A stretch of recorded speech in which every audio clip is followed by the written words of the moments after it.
Hello. Hello, hello, hello. I don't know if anyone's here yet. I hope somebody is. That'd be nice. It's St. Patrick's Day.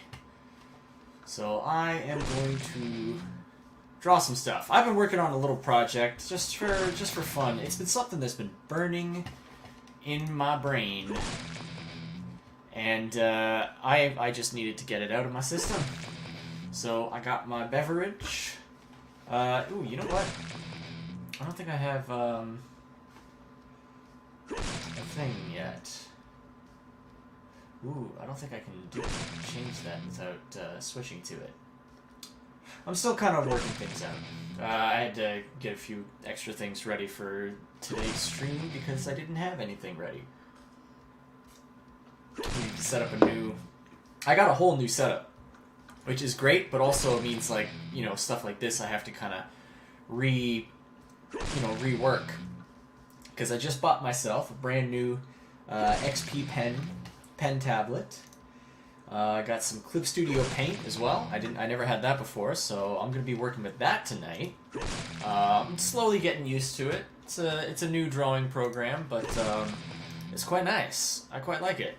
I'm having a pretty good time with it so far. It seems like the artist's version of Photoshop, because Photoshop is never really meant to be a like an artist's program for like drawing and art. It's kind of evolved to be more that way, but its evolution has been extremely slow, and a lot of stuff that people really want, they never really get for it, and a lot of and Clip Studio Paint seems to be just on the ball and like constantly improving. It's a much better price, and it seems to have like a lot of really nice tools that just like my mind is baffled constantly thinking like, why in the hell were these tools never implemented into Photoshop? And considering how much you pay for Photoshop and how it seems to really be like a genuinely inferior product for art these days. Like I'm just getting into Clip Studio Paint, just figuring out the basics, and already I've found like several features where I'm just like, holy crap, this is a game changer. So that's exciting. I got a nice big XP pen tablet. I went out for the 24-incher. I was just like, you know what? If I'm gonna upgrade my workspace, I'm gonna do it right. And I'm gonna get the good stuff. So I got the good stuff. Anyway, today, you know what? I'm just gonna close a few things here. And then I'll start off with a blank canvas. That way I can kind of reveal it in a fun way. So, here we are. And I got a new little header at the top there, little MANimations Inc. Little header. Yeah, something to just keep the branding on point and on screen. Got some music going this time. If anyone jumps in, you know, and is listening, let me know if the music is too loud. I'm just putting out the word on Twitter at the moment, because that's where most people are. So I'm going to be drinking and drawing tonight. It's St. Patrick's Day. It's been a nice day.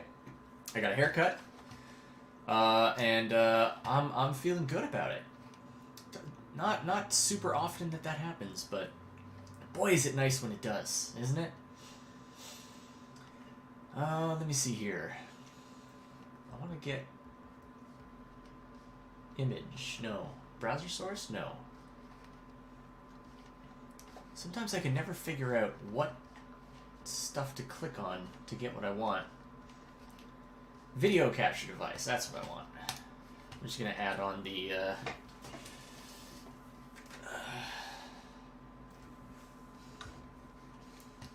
Ooh, that makes it so much more bright. Alright, well, I'll add my little webcam here so folks can see me. If anybody cares to. I will keep that down there in the little corner at the bottom. Actually, you know what? That's where the layers are, so I'm going to put it up here at the top. Because I don't think there's anything I really heavily utilize up at the top there. Cool. So, there we are. Yeah. And it looks like I also have a guest. Oh boy. How are you doing? Can you hear me?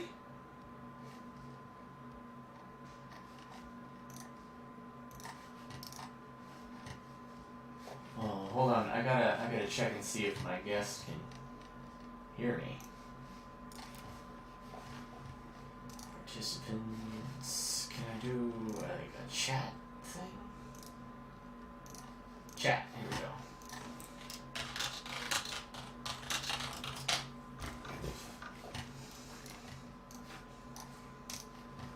It's one thing that sucks about the Google Hangouts no longer working, because that's what I used to use for guests. So now I had to switch to something else. Okay, so my guest can hear me. I can't hear her. And if I might switch to a different setup if she's gonna also be drawing, because that'd be fun. It's always fun when we have guests on to draw with. Keeps a little bit of the pressure off of me, because you know, we can switch back and forth. But anyway. While she's trying to figure that out, I'll tell you guys, if anybody's joined us yet.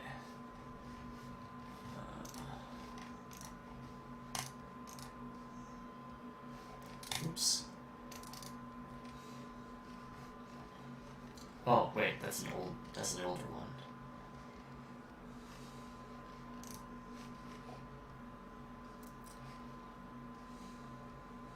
Hopefully the music's not too loud either. I'm new to adding music to the stream. I never really had it before, but it is something that I like having. It's nice, breaks up the monotony a little bit. You know, clears up the dead air when I forget that I need to actually talk to entertain people on top of drawing. Because it can be difficult to manage both of those things at the same time, because you get into the zone, you know? I'm sure everybody's been there who does art. You get into that zone, you're doing your art, and it's just go, go, go, right? I mean, I was kind of having that the other night, too. Like, I just couldn't stop, and my fiance's just, like, trying to go to sleep, and I'm just like, okay, I should probably cut it short and join her on that one. Because, I mean, like, there's the bed right there. So if I'm up working, you know, I'm keeping her up.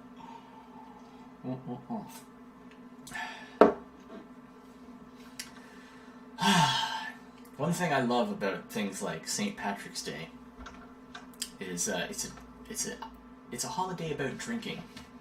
So I can drink. It gives me an excuse to drink. You know, I don't drink a lot, but, you know, I like to on occasion.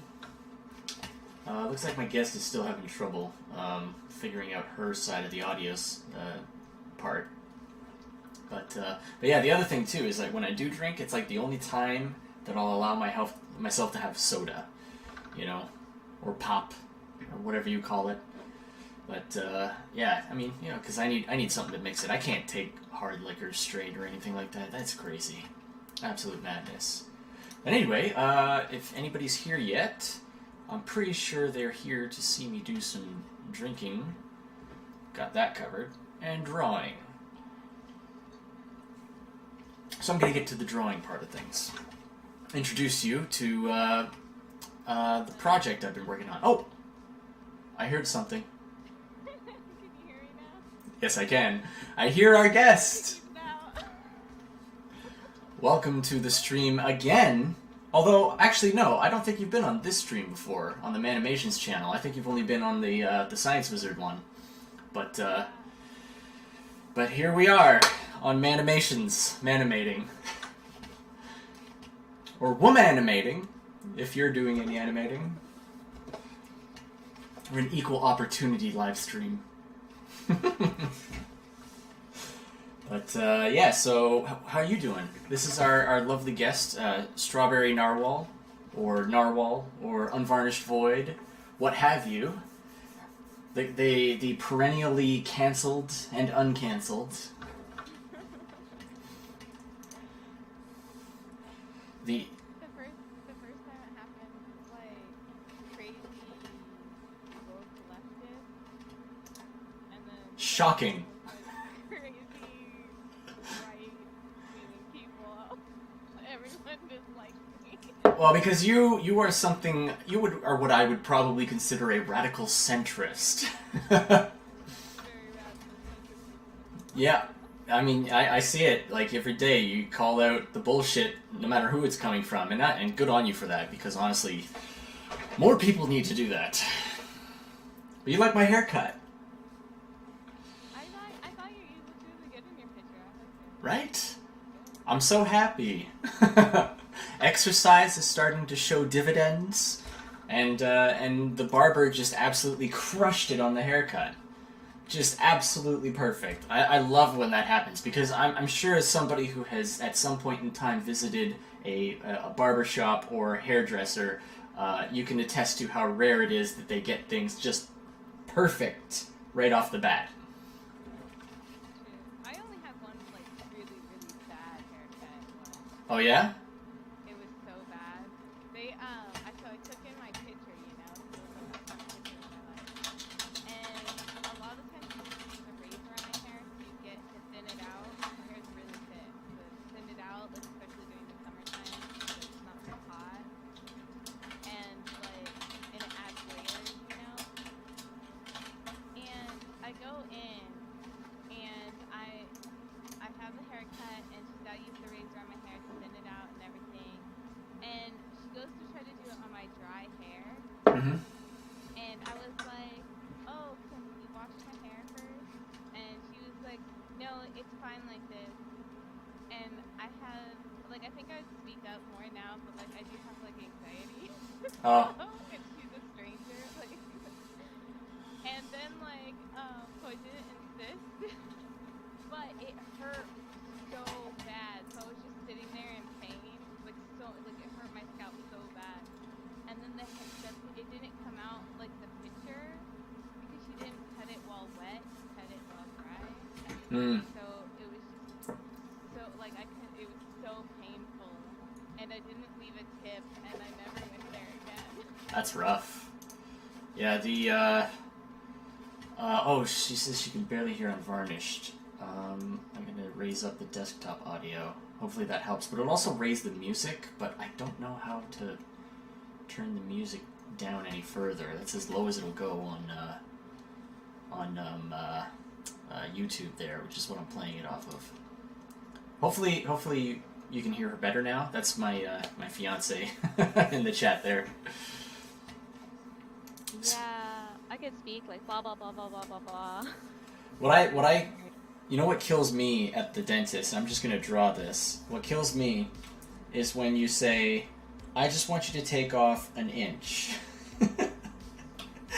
and so it's like, here's your hair. There's the length of the hair from here to there, and let's say this is about an inch right here, and they go. Yeah, I actually can't see what you're doing. I don't have the link to the.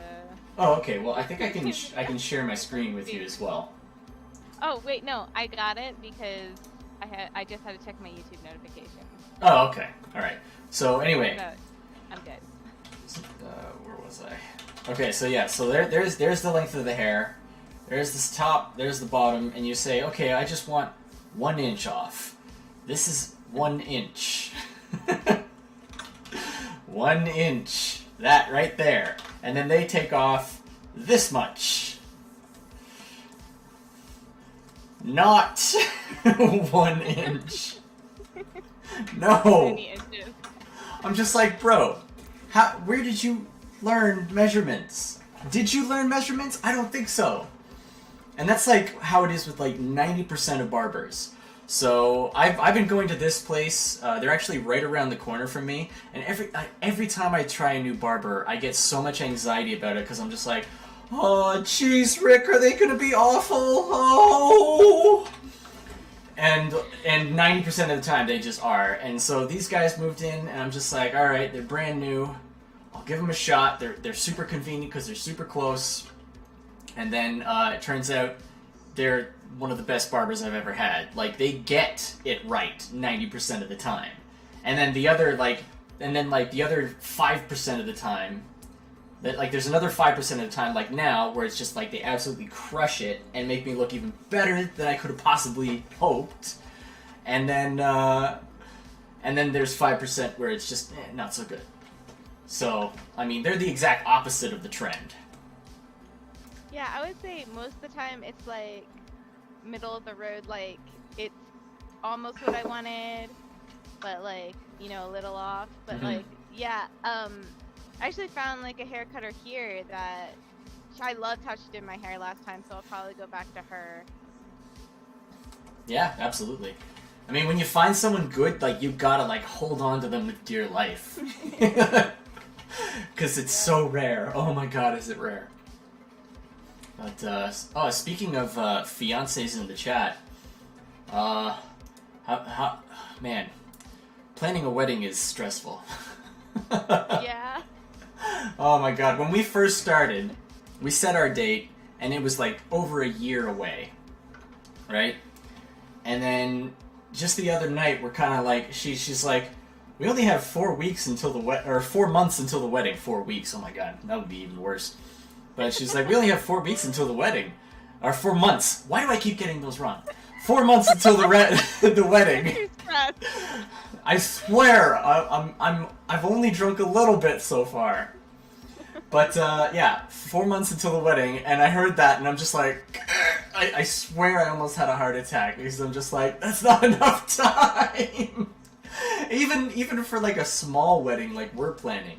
It's nothing big. It's in my parents' backyard. You know, we got the venue covered. So, but like, I'm just like, oh my god, we haven't gotten the catering yet. We don't have music. We don't have alcohol. We don't have this. We don't have that. We got nothing. I haven't sent out the invites yet. So that's happening tomorrow. The invites. Those are going out tomorrow. Come hell or high water. So that's been crazy. But you know, stressful as it is, I'm looking forward to it. So, you know, I'm getting hitched. You see your wife walk down in the most beautiful dress, and she's gonna feel like a princess. What's not to look forward to? She better not feel like a princess. I don't want her thinking that I'm gonna start treating her like one. You have to for that one day. That's the one day. Fine. That's good times. But no, it's great because I got my sister's gonna be making the wedding cake because she's such a good baker. My God, she knows how to make it. And then she had her wedding the year before last, and she made her own cake. And is like me and Kira, my fiance, we just like when we were at her wedding, we just kept going back for more and more and more cake because it was that good. And I'm just like, this is the perfect cake. And then when she was asking me like what kind of cake I wanted for our wedding, me and Kira were unanimous, just like the exact same one, like exactly the same one you had at your wedding. That was amazing. Don't change a thing. It was perfect. Do you know what it was? Like what flavor? It was chocolate, but it was just chocolate? Like really good chocolate. Like you know, there's like chocolate, and there's like chocolate, and there's like chocolate. It's like the kind of chocolate where it's like you're tasting chocolate for the first time, and like you see those videos of like little babies and kids and stuff, and they taste like ice cream or chocolate or something for the first time. And their eyes go, like, wide, and they're just, like, their minds are blown that something could taste this good. It's like that. But for cake. So, yeah. This one's amazing. Oh, hell yeah. So there's that. My little brother, he's gonna do the music for us. Because, he, like, actually, like, works at, my dad's music store. So he's kind of pretty good at music, just a little bit. He's actually amazing. Like the dude, like he would be. Who's like what's like a name of like a super famous guitarist who people are just like, God damn, like that guitarist is one of the most amazing guitarists ever. I don't know. I'm really bad with names of musicians and stuff. See, I'm that's bad with celebrity names. that's why I defer to him because I'm not the musician. I'm the artist. So you need someone to draw something. Sure, I got you covered, you know. But no, the music, that's all on him because he knows what he's doing. He's amazing. I can't stress enough like how good he is. Like it just blows my mind because I remember, you know, he only really started around like mid-high school playing music, and now he's just good at everything. Like he could play guitar, he could play bass, he could sing, he can do drums. He does synthesizers and keyboards and crazy other things like that I don't even know the names of. He's like me with like crafts and art stuff, but like for music. Because like Kinda, I yeah. can knit and crochet and sew and draw. Yeah, but like it's funny Something like because that. you know that phrase like what was it like you're good at like multiple things but like master of none. Oh yeah, like a jack of all trades, master of none, but better than a master of one. Right. Yeah, he's like the master of all. Like when it comes to music stuff, he's just the master of all. Like he knows all of it, and he's everything he touches with music is just amazing. So I don't know how he does it. Like he's got this like insane laser-like focus for music. It's incredible, really. But anyway, I want to show you and whoever else is in the chat right now what I'm working on. Now, many people in the chat might be familiar with this little ditty that I'm just going to drag on screen here. A little bit of a meme, and I'm just going to drag it. What happened? It's so short. It's so short, Yes. but I love it. What happened? What happened? No, What that's happened? awesome. Like I don't know if you watched the new Mickey Mouse series. They just released a new season on Disney Plus, and I've seen clips and stuff, Mm. but like I don't have Disney Plus, so I don't watch it. But the clips Understandable. I've seen are like I like them. They've been funny and clever. ever since they started doing these, I remember like they like, the first time I saw this, I was just like, holy crap! I did not realize that Mickey Mouse could actually be as funny as this is. It is genuinely funny. It's like probably the best thing that is on Disney Plus at the moment. So what I am doing is I have created a Mr. Needle Mouse. So this is what I'm working on right now. I've taken Sonic the Hedgehog essentially and recreated him in this, you know, new Mickey Mouse style. Because I love the show. But also, fun fact, when when Sonic the Hedgehog was first invented, and when they were first creating him, they were calling him Mr. Needle Mouse. And his design was actually very reminiscent of, and kind of, you know, practically copied from Mickey Mouse. And that was sort of their inspiration for Sonic the Hedgehog initially. And so, I thought it would be pretty fun to kind of take it back, you know, and recreate like a sort of modern day Mr. Needle Mouse. But also, I really loved the Sonic the Hedgehog movie, and they just started filming the second one. Oh, did they start filming the second one? Yes, I think it was nice. just. I'm excited. I think it was liked 2 it days ago too. they started. And so I know it was like cheesy, but I really enjoyed it. it was fun. It was Yeah. one of the most enjoyable video game movies that I've probably ever watched. Like after maybe the original Mortal Kombat. Did you go see it in theaters? Twice. Twice. See, that was when like COVID started. Like I was gonna go see it in theaters, and then COVID started, so I just ended up renting it, and then I just played it on our TV. So it started. The movie opened right around the same time that COVID started, and we started getting lockdowns. And so people weren't sure whether or not it was going to do very well because of that. It ended up doing really well. 200 million domestic. Ain't nothing to slouch at. I did rent it in my home, so that helped out with that. There you go. And I really wanted to see it. Yeah, and I also bought it on Blu-ray when it came out, because obviously. I might have to watch it again recently because I had a lot of fun with it. So think about this. So it's been 1 year since COVID started. It's been about a year since the first Sonic movie came out, and now they just started, filming the second. So, I mean, what better time to start drawing Sonic than right now? But also, one of the things that happened with that first Sonic movie is it went head-to-head against another pretty big-named comic book movie that was, it had a lot of opinions surrounding it, and that was the Harley Quinn Birds of Prey movie, or the Birds of Prey Harley Quinn movie. I didn't see that at all. No, me neither. It looked so bad, and I was so upset that they changed so much, and you couldn't even tell who the characters were just looking at them. Mm-hmm. And I thought that was very detrimental, that I couldn't recognize the characters, so I was like, no thanks.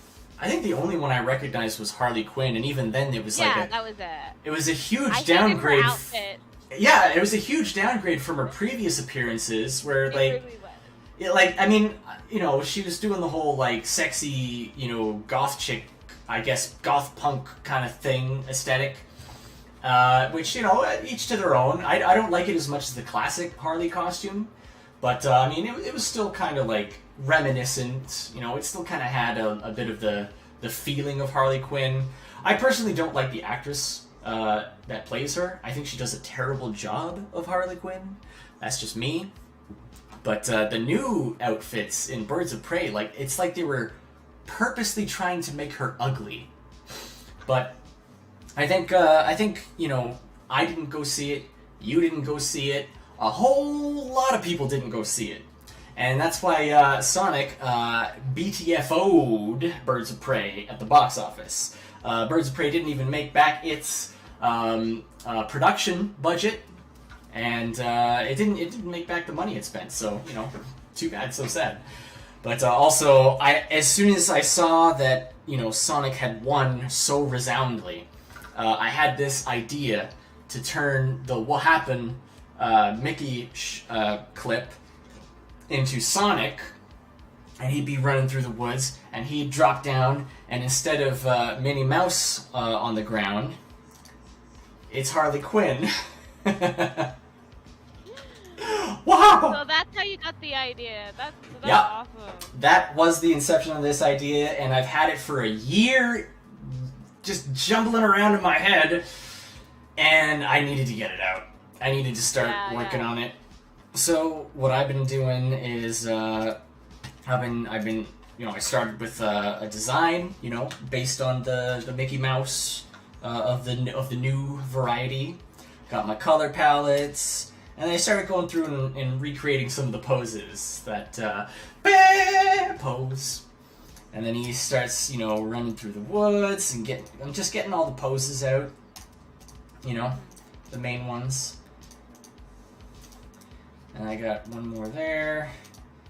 And then I'm working on this one here. So I'm basically just tracing it and kind of, applying the, the design elements for my new Mickey Sank. And that's pretty much it.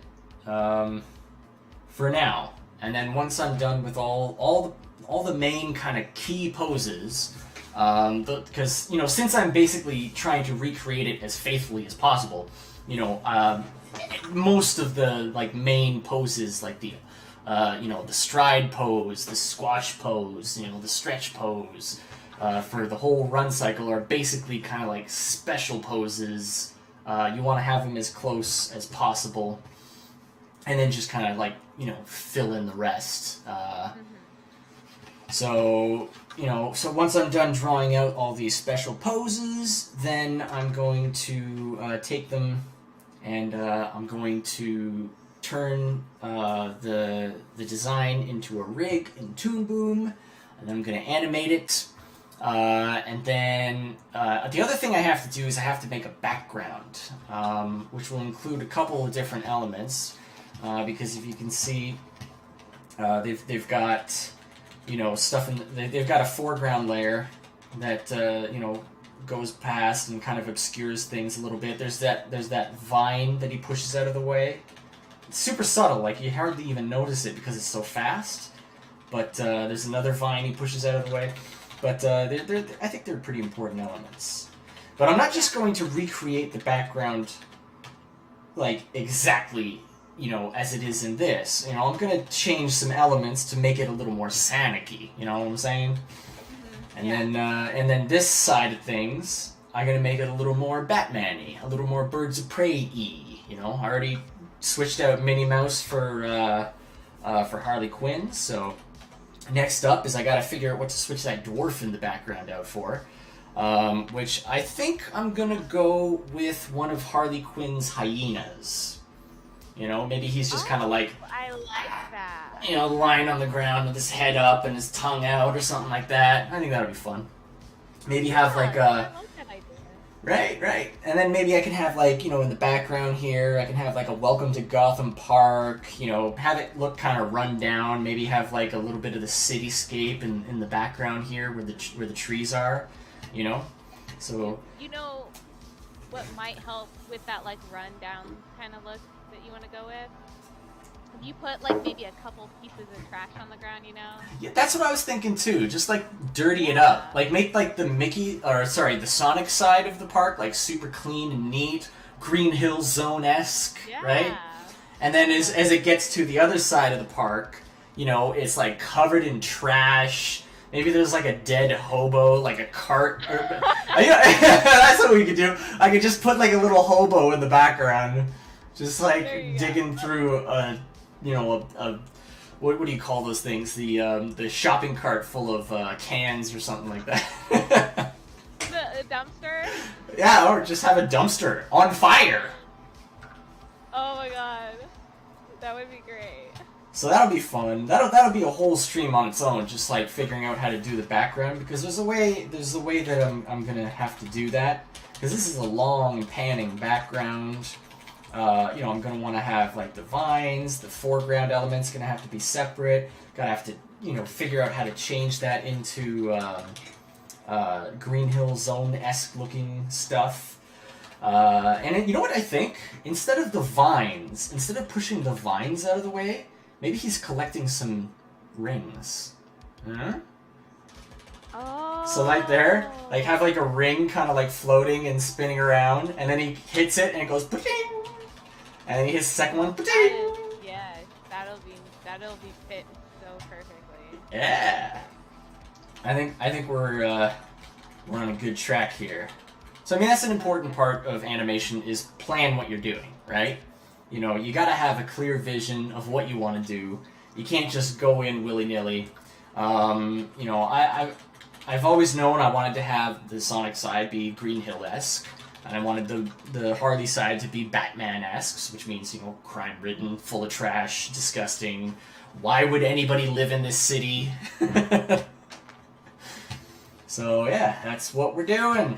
So I am on this pose right here, where he's jumping out of the trees, see? So, before I get into that, I'm gonna go get another drink, because I'm fresh out. Okay, actually, I'll go get a drink too, because I am also out of what I was drinking, which is non-alcoholic stuff, because I don't have any alcohol here. Okay. But it's Go St. get a drink, Patrick's too. Day. That's true, but like, I just don't really have. We don't ever have alcohol in the house really. I rarely drink it. Sometimes maybe when I go out to a restaurant, but. Oh, that's fine. For me, it's more like we have alcohol, but we don't have like soda to mix it with, you know. So, and I can't drink alcohol straight. I can't stand it. Like I have the worst, like sour face. Like I can't handle my liquor. It's got to be like extremely watered down with soda or some other kind of mixer or juice, something to like hide that super strong alcohol taste because I can't handle it. I'm just like. Oh. So My boyfriend also hates the taste of alcohol, and the fruity drinks taste better to him because like it hides the alcohol taste better. Yeah, I love the vodka coolers. Especially like the Palm Bays, those go down so easy, and they'll mess you up. They're like what, 6%, 5%, something like that. Like it's just as good as a beer, if not more so, because there's like less of it. But I'll turn it on to some MANimation, and then I will go get a drink. So I will be right back, folks. I'll be back too. Stay tuned. What's up, geeks and gamers? It's Lionel coming to you with another video. And today, I want to tell you about a wonderful YouTube channel and community. One that I and my fellow Thundercats fully endorse in every possible conceivable way. A YouTube channel that speaks for the people and cares. Geeks and gamers. Make sure to subscribe to hear Jeremy tell some truly fascinating stories about an evil empire and a dark witch that has taken a beloved friend of the people hostage and set her dastardly sight on the utter and complete corruption of it to further her evil political goals, and how a rebel alliance of truly diverse proportions has set out to defeat her and save the day. Well, that's all from me for now. Just wanted to let you all know that I agree with everything that Jeremy and the people over at Geeks and Gamers say. Bye for now! I wonder what Jeremy thinks of me and my new show, Thundercats Roar.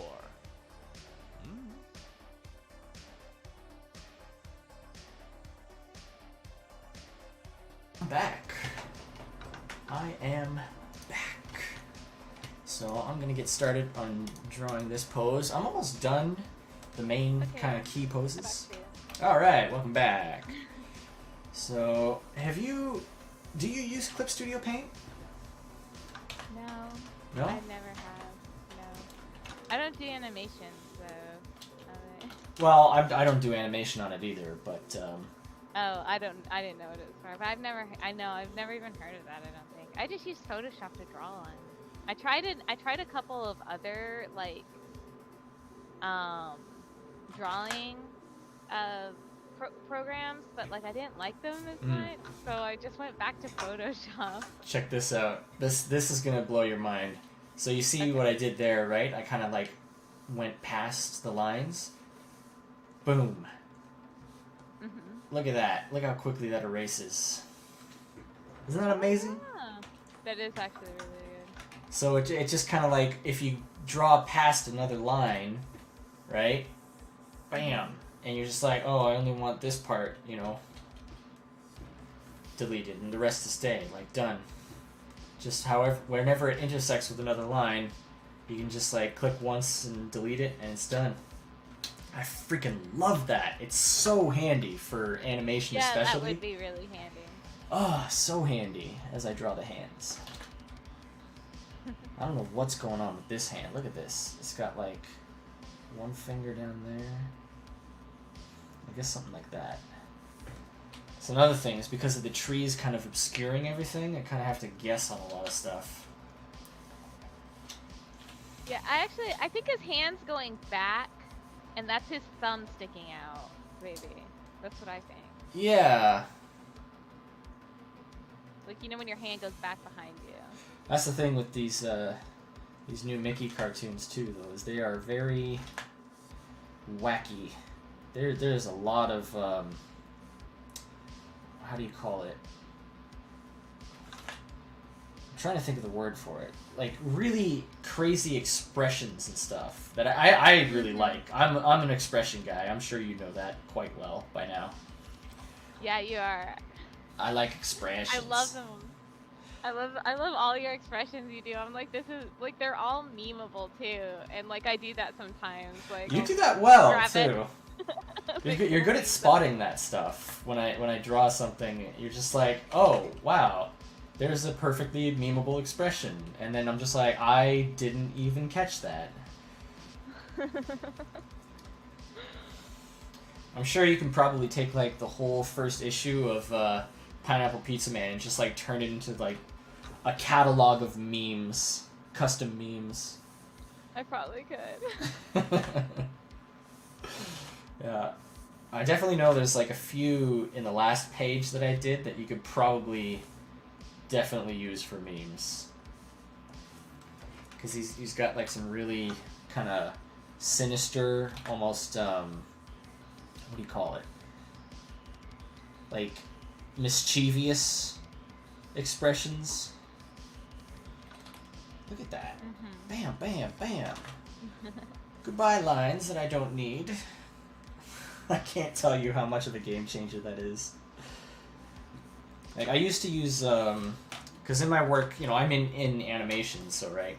So I have to use, in the show that I'm on right now, we have to do a lot of drawing. And usually I would do that in, you know, Photoshop. But, man, as soon as I found out about this quick erase thing, like right at the intersecting line, I couldn't go back to Photoshop. Like, that was my game changer. I'm so glad I picked it up right when I did, too. Alright, I need Mr. Needle Mouse. I need your colors. The only thing I don't like about it is that you can't fill. For some reason. Like, oh, I don't do that on Photoshop anyways. I do my colors on a completely different layers. So like I have line layers, and then like I group those, and then I have like color layers. Yeah, that makes sense. I'm kind of doing it all with vector, because I wanted to be able to resize it, you know, easily and without losing any quality when I go into Toon Boom later on. Gotta give him his nice green lines. I usually draw my stuff like super big, and then like I shrink it down. Oh yeah? Yeah, like the picture I'm working on now. Let me see.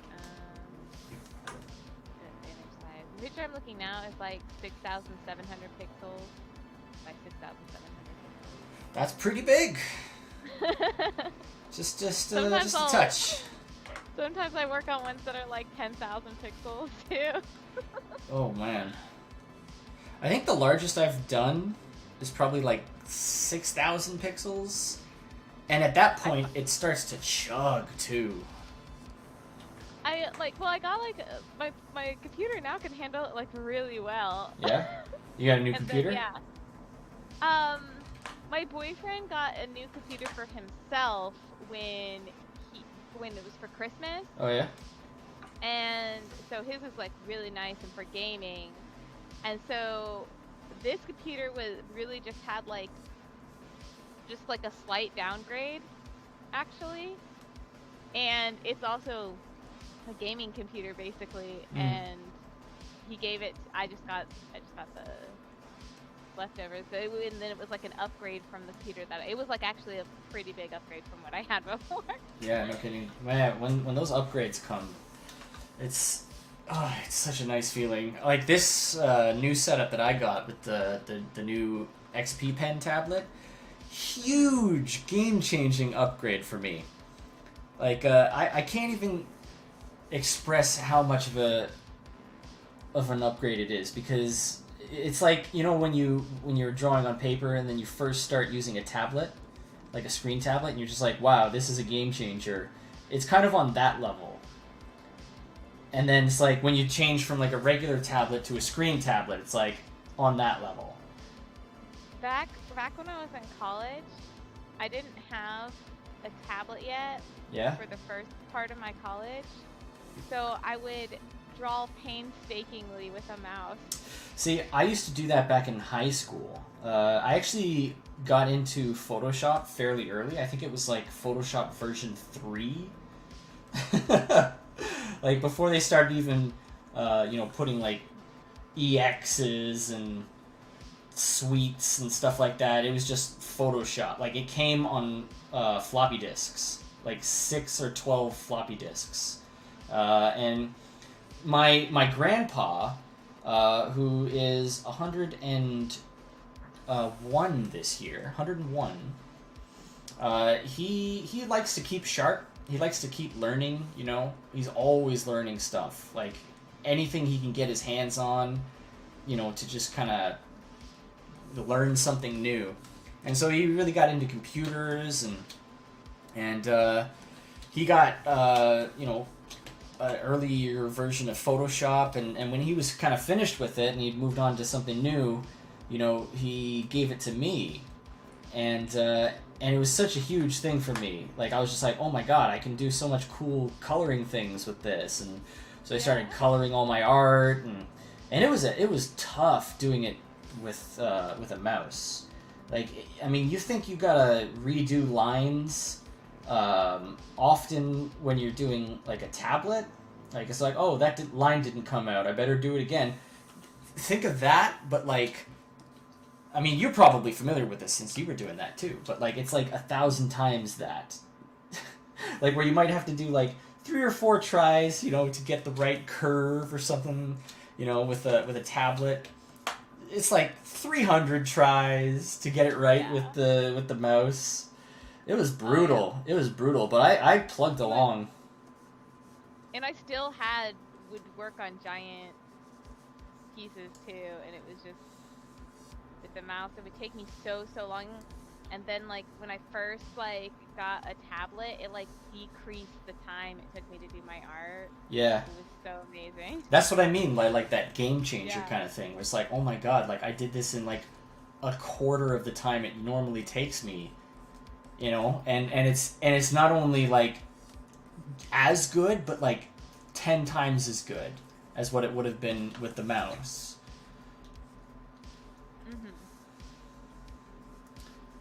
So here he is, stretching his way up.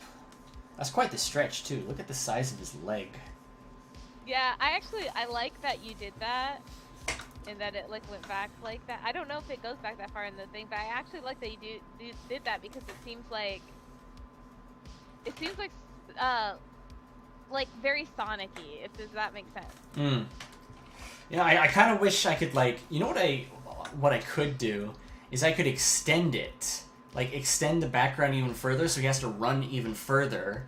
And maybe have, like, a part where it, like, goes super duper fast and he does, like, his little speed roll. You know? That would be adorable. Because, like, you just gotta do sort of, like, those like smeared lines. Like, do, like, a cycle. Or it's like this. And you got, like, the lines kind of going and following, and you sort of like alternate that. I'll get into that another time if it comes up. We got a new person like watching in the chat that said hello. Say what? All right, what do we got here? I gotta say hi. Oh, of course it's Humble Marty, because I love her and she loves us because she's the best. Oh, I can't.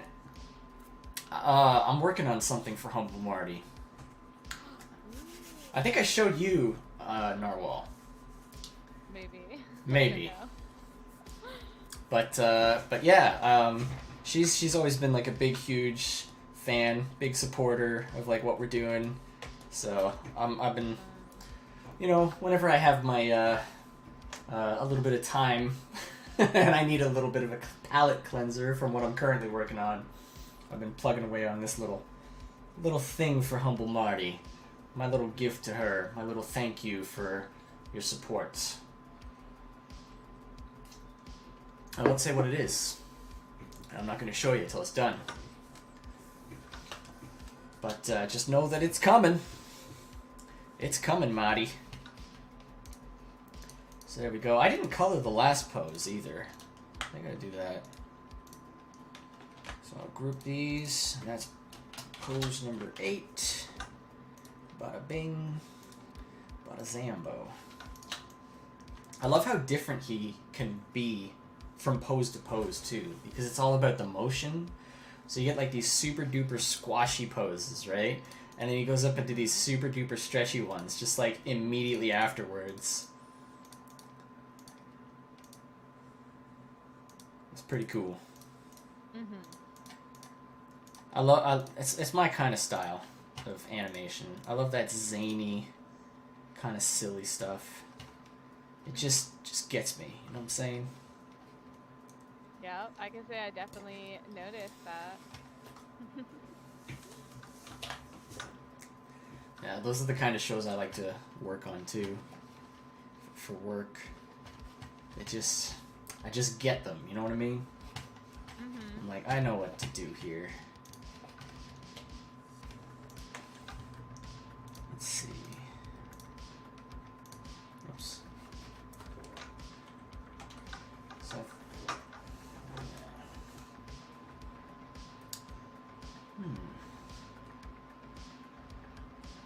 oh, you know what? That's what I'll do. Okay, I'm gonna put him down.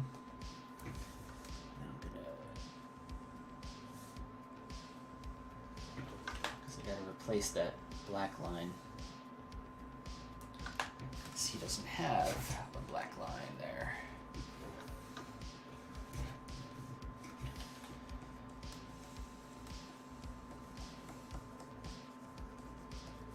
There we go. So what have you been working on lately, Varn? Narwhal? Well, today I've just been working on my little new profile pic because my profile really needs a new pic. Nice. And I have to finish that commission, which has been taking forever. Oh, you're still working on that? Yeah, well, like, I got busy sometimes, and he wanted, like, whips, like, little sketches to make sure that it was how he wanted it. So I would, you know, do a little sketch and stuff, send it to him for confirmation, wait for his reply, and then sometimes I might have to, like, go to work or get busy with something, and then I could work on his notes again. You know what I mean? Right.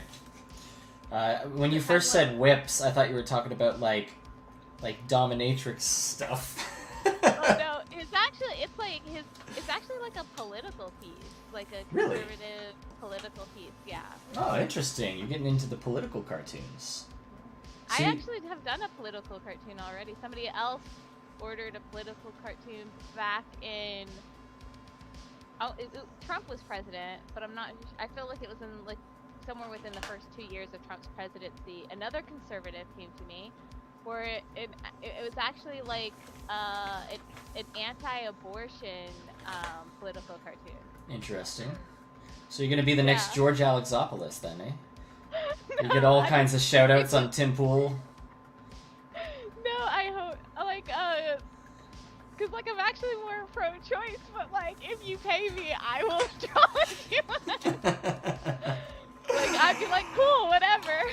You scandalous whore! That's funny. And I think that like, well, he like knows that too because it's somebody that followed my Twitter. So yeah, and likely. I'm like knew that I'm like cool with. Hey, yeah, I'll draw it for you.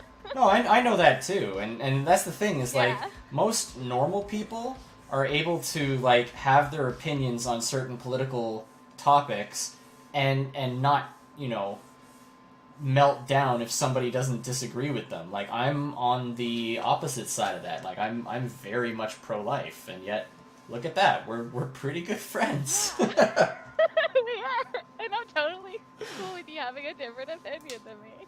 funny thing. I'm okay with you having a different opinion too. Look at that, Oh my god. Joe Biden.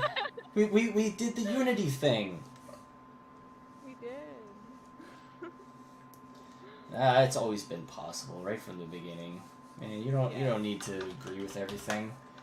I mean, that's part of why like we work so well together. Like with you, me, and the Science Wizard crew, is that like we don't all agree. Like we have different perspectives, and we can kind of like, you know, see things from different points of view, and that gives us different ideas about how to approach different things, and the storytelling, and the character designs, and all sorts of stuff. And I think it just makes our work better. Yeah, definitely. Ideological conformity is just boring, anyway. And what are you going to talk about, right? It's like, oh. Yeah, exactly. I agree with you on every single aspect. I also agree with you. Is that one of the reasons that you chose me at first, like when you were like picking people? No. Sort of the thing? Well, that's the Or thing, whatever? is that was the thing we were also joking about before, is that Science Wizard Comics is diverse by accident, you know? It's just like, oh, I just happen to like, you know, these people, and 'cause we when work we well all together, met- and it just happens to Yeah. be that we all have different opinions. We all met in that one group, but like then some people like faded away, and I guess. Yeah, basically. Yeah. It's just like the that people is that what were left happened. over are the ones that were like raring to go. Like, you know, the people that were left were the ones that were just like, yeah, we want to take this and we want to go to the next level, you know? Yeah. And we're working on it. Oh, man, comics is hard work, man. I have to admit, there are days where I'm just like, what am I doing? This is so much hard work. But I think a lot of that... It'll all pay off. What's that? I said it'll all pay off. I think so. I'm proud of the work though, and I'm super excited about it. So every time I get like a new page done or something, I'm like super jazzed and want to get straight to the next little bit, right? But sometimes you do also need to take a breather and kind of like unwind from one project before you keep going with it, because it's a long project. Like you're working on that comic stuff for like a good long time. Like it takes a lot of time. Oh You know? yeah, it does. Especially when it's like, you know, like me, it's my first comic, so I'm just like in that perfectionist mode. Oh Which- yeah, that's how I feel right now, cause like, cause I'm also working on my first comic technically, so I totally get that. Well, plus like Troy, his first comic was awesome, so he kind of set a Yeah. bar, and I'm kind of like naturally competitive, you know, like I gotta make it as good or better than his first comic, you know. I feel like Troy set a bar too, and I'm like, I need to like, cause his art was like so, his art was so good and his colors were so good, and I'm like, oh, I gotta like, you know, I gotta like kind of meet that, and so Right. to have that quality. Like nobody's kind of holding that over you or me or us, really. Like nobody's holding that over us. Nobody's saying like you have to, you know, do as good or better than Troy on his first comic with your first comic because reasons. You know, we're just like we just want to. Yeah, We I would just say like need- we need nobody to. said that. Yeah. Nobody said that to me at all. I just like I have his comics here, and I'll even look through them and stuff to like get some inspiration on doing mine and doing well at what I've come up with so far. Mm-hmm. Humble Marty So says. that's how I feel. Yeah, me too. And like I don't know, but also I think because like I really respect Troy, you know, as an artist, as a creator, as a friend, and also, you know, we're working together, and he's a big part of Science Wizard, so it's like I also want to make him proud too, you know. I want him to go like, you did good, kid. I would actually say I've like, even though like I'm trying to like meet the standards of Troy, I would actually say like I'm trying to make you proud. Me too, eh? Like I want Josh to see my comic, and when he sees like when he sees it, that he'll be proud of the work that I did in it. Mm. That's how I feel. I appreciate that. No, I love that. I love that. I think it's good to have that kind of atmosphere in a comics group, you know, because then you kind of like, because we also push each other to be better too, you know, Yeah, I would both say like so. intentionally through critique, but also unintentionally through like inspiration and through, you know, respect and admiration. So Oh, definitely. I think we Yeah, got 'cause something special. I mean, Yeah. it's a slow process, and that's a little hard to take. But I think by the time I get through the 3rd issue of Pineapple Pizza Man, or even just the 1st issue, like I'll probably have like a very different pipeline for the art than when I started. You know, like I feel like Yeah. the stuff I drew at the beginning is like I put a lot of detail into it. And then I'm looking at some of the other stuff. Like I was looking at the Clayman's latest page that he came out for his comic, and I was just like, man, like there's a lot of like tone and life in this, but like it's also very minimalistic. Like it's not like crazy detailed and like super vibrant and like tons of shading and tones and highlighting and all that stuff, and it was fairly simple, but like it was effective. So Yeah. I'm just like, I'm sure that took a lot less time than my most recent page. I put a lot of effort into a lot of like small details that I'm sure a lot of people aren't going to notice. But man, there's a lot of good stuff coming out in the indie comics community, so there's also like, you know, pretty high bars there as well. Except for the tracers. I had to get one dig in at the tracers. Because I've seen a few people tracing work, and I'm just like, nah, man, come on. No, really? Yeah. How did you find out that they were tracing work? Did it look familiar or something? Yeah, one of them, it looked very familiar. Like, I have literally seen this in a mainstream comic before. Oh my god, I'm so curious now. Like what it was. Yeah, I don't want to cast aspersions to Yeah, you know, yeah. people on the I stream or understand that. anything, I but don't like wanna, I don't want I'll show you in our group chat later on. Humble Marty says ideological conformity is a bunch of bobbleheads nodding in unison. No one knows who flicked the first bobblehead. Nobody flicked the bobblehead. It was just the car going into park. That's actually really good. That's really good, like, analogy.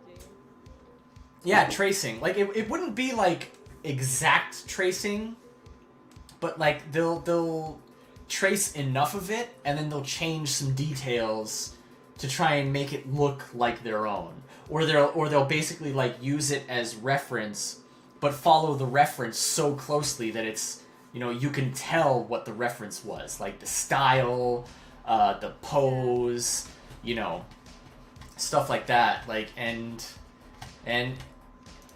it looks pretty blatant when you see it, especially if you're familiar with a lot of the work that they're, you know, copying off of.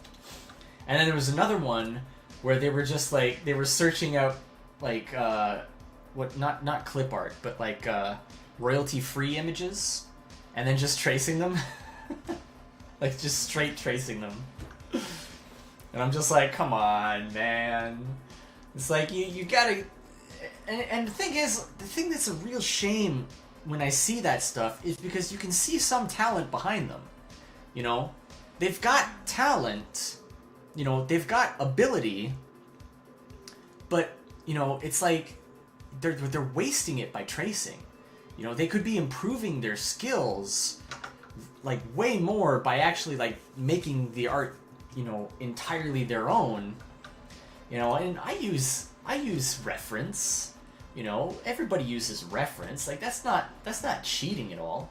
Like I use you know, if I have like particularly difficult poses, you know, on occasion, I'm tracing right now because I'm doing an homage, right?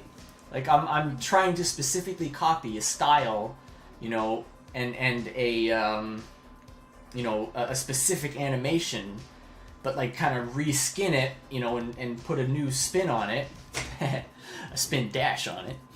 That was a bad joke. Yeah, it's different than what you're doing than what the coming out with your own comic and tracing a bunch of stuff in it. Right, exactly. Like, this isn't something that I'm planning on selling. This is just something that I'm going to be making into like a fun animated GIF, just for a laugh, you know, just to spread it around and, you know, hey, this is funny. Remember when Sonic beat the crap out of Birds of Prey at the box office? I remember. Yeah. I also I feel like tracing could be useful when you're trying to learn how to draw something. Yeah. But then you should move away from that. Like, you could trace it first.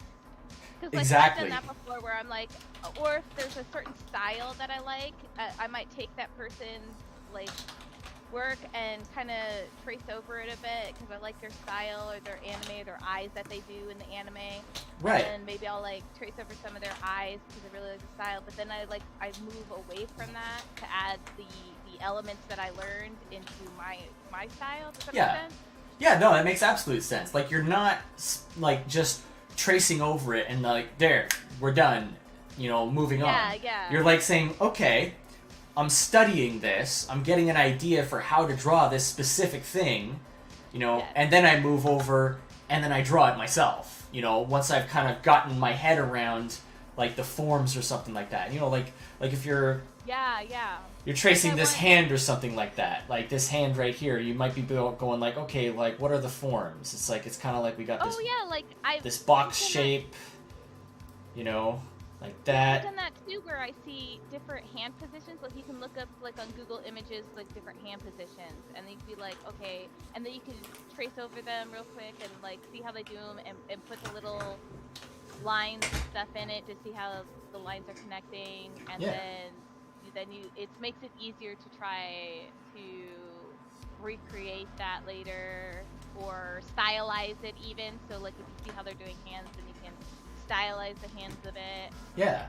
Or it's like you're looking at like a specific eye shape and you're just like, oh man, like I love the way this person does eyes. Like I always really liked Humberto Ramos. I love the way he did eyes. I don't know why, they just really stood out to me. So when I was in high school, you know, I would draw like Humberto Ramos style eyes like constantly, just trying to get the look of those eyes and trying to figure out how he draws them, you know, so consistently and all that. And you know, I got pretty good at it, you know, for a while there. I kind of moved away from that, you know, to kind of eke out my own style, which I still feel like I'm working on that. I'm still working on figuring out my own style. But I think I'm getting there now, especially with me doing like a comic, because then it's like you're getting so much practice and work in that you're just like, it'd almost be impossible not to find your own style in the process. Yeah. So yeah, I feel like you can then add the elements into your own style, Right. and it works out better that way.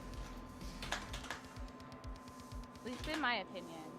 Just ignore the thing I just sent in the DM because that was definitely an accident. I meant to send it in another DM group. I mix that up sometimes. Uh-oh. Sorry. I'm so looking. It's just a link to a tweet. Oh. Oh yeah, that looks like it's gonna be a funny one. I didn't mean to put it in our group because it's not art related or comic related. Oh, it's all good. I think it's a pretty open forum in that group for the most part. I try to stick to for that I try to stick to art related things or comic related things for that group, and then I've got other groups that I post other things in. Mm. So. Well, I find it hard to stick to just comic related stuff in that group, just because we're such close friends at this point. So we're just like, "What's up, dudes?" You know. Yeah, that's true. It does get hard sometimes, but I try. When I'm linking tweets in there, I'm it's usually comic or art related or something. Yeah, I feel like I've probably gotten a Oh little yeah, too when I lax. talked about the Captain Marvel comic stuff, and I linked that to you or something. Oh, what about Captain Marvel? Sorry, I missed some of that. And not Captain Marvel. God, now like I mixed up the two. Oh my God, now it's like Captain America. The gay Captain America. Yeah, the gay Captain America. Oh my God, like when I brought that topic up in our chat because like I was like, because it was comic related, I wanted to talk about it with people that I knew would really get it. Oh man, I haven't really spoke up about that one at all, actually. But like, holy crap, is that terrible? He's got like a red communist star on his tattooed on his arm. I'm like, Captain America? Like this is like Captain Antifa. Like this is awful. Like they could not have missed the mark more on that one in my opinion. Yeah, I think I like my tweet was like, he looks like a heroin dealer from Alabama. I remember you saying that now, actually, yeah. And you are correct. I showed it to my boyfriend and he was like, that's pretty spot on. He looks like a meth head or something. Like, he is not alright. His outfit looks awful. Yeah, I feel like they always kind of make the same stereotypical gay character. Because I feel like that's a shame. Because they're actually racist. And like, sexist and homophobic and all that stuff that they claim that everyone else is. Like, they can't help themselves. They have no respect for people who are gay or anything like that, you know, because they don't see them as individuals. They see them as a monolith that they can use to market. So, yeah, not a whole lot of respect from me towards folks that do that.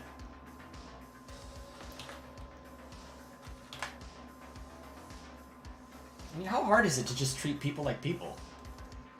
I don't know. I find it really easy. I just was like, I'm gonna treat everybody nice. It's almost like it's actually not that hard if you're not an awful person. Yeah, I would say so. I don't find it difficult at all. Treat everybody like they're a human. Everybody's human. I feel like that's where a lot of their like anger comes from too. You know, is they're just like, ugh, everyone else is better at this than me. Why can't I be like that? They're jealous because like the thing that they claim to be, everyone already is, and so they have to tear them down to kind of like make themselves feel better about their lack of. My boyfriend's mom was like that. She was the kind of person that if something happened like that was good in your life, or that you were like moving up or whatever, she had to have to try to tear you down somehow. She's a crab in a bucket. Yeah. Yeah, there seems to be a lot of crabs in buckets. That seems to be a mentality that's been like heavily supported.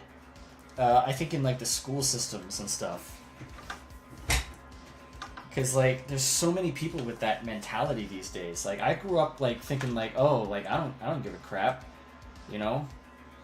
Like I've got friends who are like pretty well off, and I'm just like, good for them.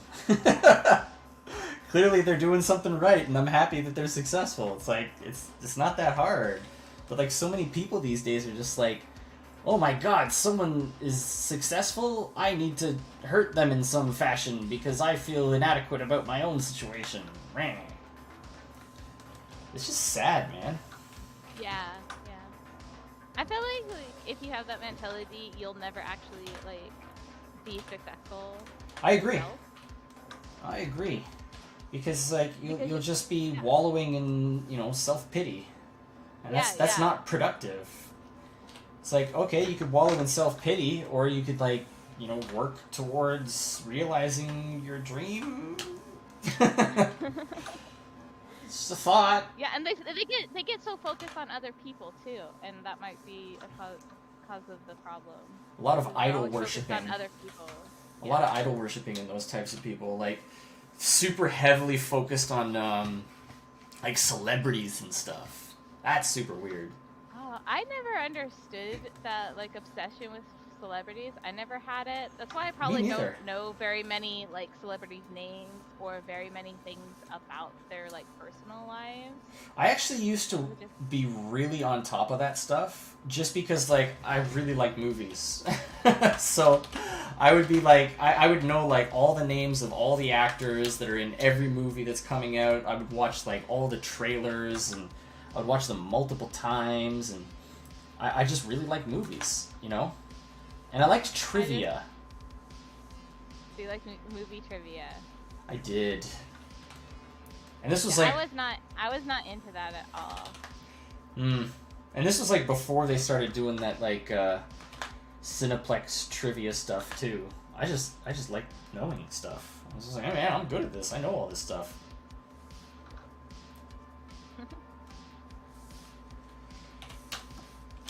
But I mean, I kind of stopped focusing on that stuff just because it wasn't really productive. It wasn't super productive. No, it wasn't really like helping me Or towards my fulfilling, goals. maybe. Yeah. It's like I got stuff I gotta do, man. I can't be just like memorizing all this useless nonsense.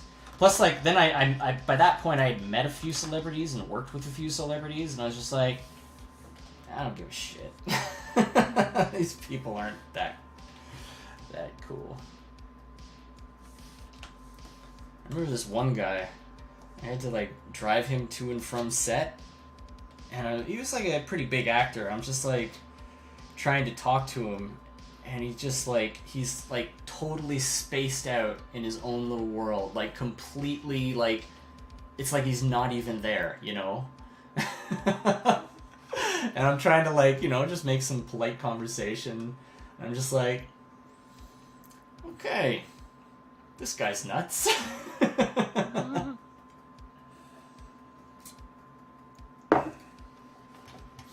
Let's see, Marty says, I'm really sad they didn't make him his own thing. They should have made him Captain Hobo Twinkie. Okay, in hindsight, that's just awful. I'm sure he could be his own thing. She's talking about the gay Captain America. He would just have to be, you know, have his own identity. You know, instead of trying to ape Captain America, you know, come up with something else. Like, why not lean into that whole communist thing entirely? He could be like Captain Communism or something like that, or Antifa lad. I mean, why not? That would make sense for how he looks, the Captain Communism. I'd be like, yeah, I could totally believe that. Yeah, like, nothing, like, I don't look at him and see America, you know? I just don't. Maybe, like... Look at him and see Alabama. I was thinking, like, Florida, maybe? more like... See him wrestling an alligator. Yeah, like, maybe, like, the headlines from Florida? Something that starts with Florida Man? Yep, that would be it. Because it's just... It's not good, man. not a good look. It's a terrible costume design. It really Everything's is. awful. And he looks dirty. He does. He looks filthy. He looks like he just, like, came out of a... I don't know, like a... It was like mud wrestling or something. You could go, like, mudding, maybe. Maybe that's what he likes to do. Nothing against people that like to do the mudding thing. Oh, you mean like the, like where you go like with, the like, dirt bikes and stuff, and you go through, like, big puddles of mud and stuff? But at the same time, I feel like he's, like, the guy selling drugs at the mudding place. Most likely.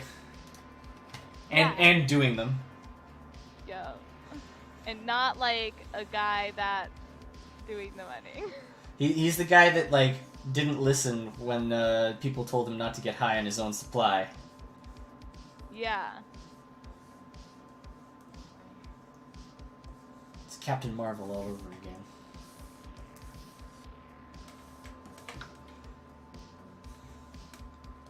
Was there ever... No, I lost my train of thought. Never mind. Sorry. I had something, and then I drew a line, and then I immediately lost it. And that, kids, is the zone. Oh, did you watch Soul? Soul? Oh yeah, the Pixar movie, right? Yeah. Yeah, it was meh. Because they had the zone thing in it. I thought it was just okay. I didn't think it was really that good. I loved it, except for the ending. I thought, like, I don't want to like spoil, I guess, but the ending, I thought like it could have been better. Like the ending was like really cliche and like everybody gets to be happy or something like that, and I didn't really. I was like, oh, they should have went for a more realistic. I feel like it would have taught kids a better lesson. Yeah. You know, I think I'm a little bit jaded on modern Pixar films lately, and it's not to do with like their quality. Like they're pretty quality films for the most part, but my problem with modern Pixar is that they become exceptionally formulaic. Like, every movie follows the exact same formula nowadays. Like, I saw that Onward one, the one with the elves or whatever. Yeah. And it was... that one, I, like, didn't hate that one. I liked Soul a lot better. I didn't hate that one, but I felt like that was, like, kind of more... They feel like the same movie, though. You know what I mean? Like, they follow the same beats, the same pattern. And, I know that a lot of that has to do with, like, the hero's journey and stuff, but it feels like they're just working off of a template now. You know? There's not a lot of, like, you know exactly what's gonna happen before it happens. Because it's like, oh, it's hit X time, you know, it's time for, you know, X thing in the, you know, in the formula to happen. And I feel like stories work best when they kind of like break away from the formula at least a little bit, you know, enough to kind of like carve its own identity. But that's just. I get what you're saying. Yeah, it might just be me, but I felt like a lot of the elements in Soul was like creative. Yeah, and I agree. I might be like a little biased because I absolutely adored the barbershop guy like so much. Oh, like, he was the best part of the movie. Yeah, he really was. I just want to watch a movie about him, actually. I agree. I think a movie just about him would be far more interesting. So I think like because I loved him so much. Yeah, I think might be the reason why I liked Soul a lot better than Onward. Just because of that one moment with that one incidental character. I loved him so much. I don't blame you. He was a really good character. I actually loved him before I even watched the movie because like I made a post because somebody had like a screenshot of him and I was like, that is the face of a man that has so much love and expression inside of him. And then when I watched the movie, I was like, oh my god, I was right, and I love this. You know, that actually reminds me a lot of Black Panther, and I think that's a big problem with Soul is that the coolest element of your movie cannot be an incidental character, you know, that's totally true. For the movie Black Panther, the coolest character in that movie has to be Black Panther, you know. But there were, like, several other characters that were, like, far more cool than Black Panther in the film Black Panther. Chief among them being M'Baku. That guy had charisma. He did! That guy was awesome! I wanted to see an M'Baku movie. Like, I was just like, dude, this guy should be the movie. Like, but the thing is like, Black Panther was one of the coolest parts of Civil War. And then he goes to being the least cool part in his own movie. Like, how does that happen? I don't know. I know I really liked the Black Panther movie. And yeah, like I would agree with you that like he was like he could have his own movie, or at least his own little mini thing off, like, and I would watch it. I Yeah, would definitely watch it. I feel like M'Baku absolutely stole that movie.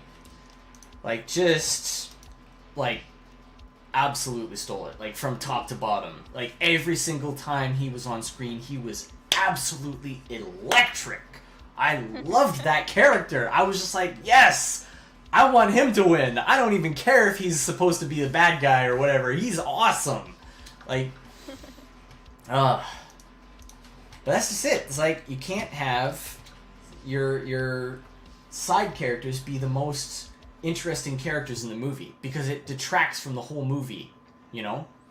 Like, Yeah, I can see that. Yeah. and I think that's kind of similar with, like, Soul. I mean, you liked it better than Onward because of that character, but, like, Yeah. it's such a small part of the movie. To have such a teeny tiny portion of the film outshine the entire rest of the film, that's a bad thing for the film as a whole. I feel like it really did. And I hate this because, well, I agree with you, though. Their design. I love their design stuff. Like, I love how the world, those one little weird line people that were in, like, the before or whatever. I loved how they looked. I loved how everything was colored. I saw some people complaining about, like, the characters, but I loved how they designed the characters. So I loved, like, all the design elements and everything, but when it came to characters in the movie, who was my favorite character in the movie, it's the barbershop guy. Yeah, me too. 100%. I didn't even watch the Captain Marvel movie. I can't get through it. I keep trying to watch it, but it's so... I actually did bad. watch it quite a while after, and I really did not enjoy it at all. I felt like I needed to watch it so that I could, like, when people were like, so when I would criticize it, Yeah. it wouldn't just be like, okay, well, I've read about it and I've seen clips from it and I'm not really digging the clips. See, I know what you're talking about because... People will dismiss you, and I'm like, okay, that's fair, though. That's fair, because I hadn't actually seen the movie, right? And now that I've seen the movie, I'm like, no. You don't like broccoli if you've never tried broccoli. I feel like, yeah, but I've licked broccoli, and I didn't like it, and then now I've put broccoli in my mouth and chewed it up, and I still That's a good point. That's a good point. I tasted it. I put it on my tongue, and I did not like that, so that's enough to really, like, color my perception of the whole thing, you know? I saw so many That's what a clips trailer's for. Well, I saw more than the trailer already. So I had the trailer, right? And then I had clips from the actual movie, and I had the script, and I think, like, the cat thing, I hated that, and I was loathing and despising getting to that moment of how Nick Fury lost his eye. They set it up to be, like, such a interesting, like, backstory. They it's did. like, oh, And I like, was like, maybe it was something with Alexander Pierce and he betrayed him, or like, you know, Yeah. one of his colleagues, like, left him, you know, in a bad situation where he ended up losing his eye as a consequence of being alone in a fight or something like that. No, a cat scratched his eye. That's it. Yeah, I felt like that ruined the mystery, ruined the badassness behind it. It makes I hated it. It makes Nick so Fury much. seem weak and pathetic. It does, and less completely, like, less badass.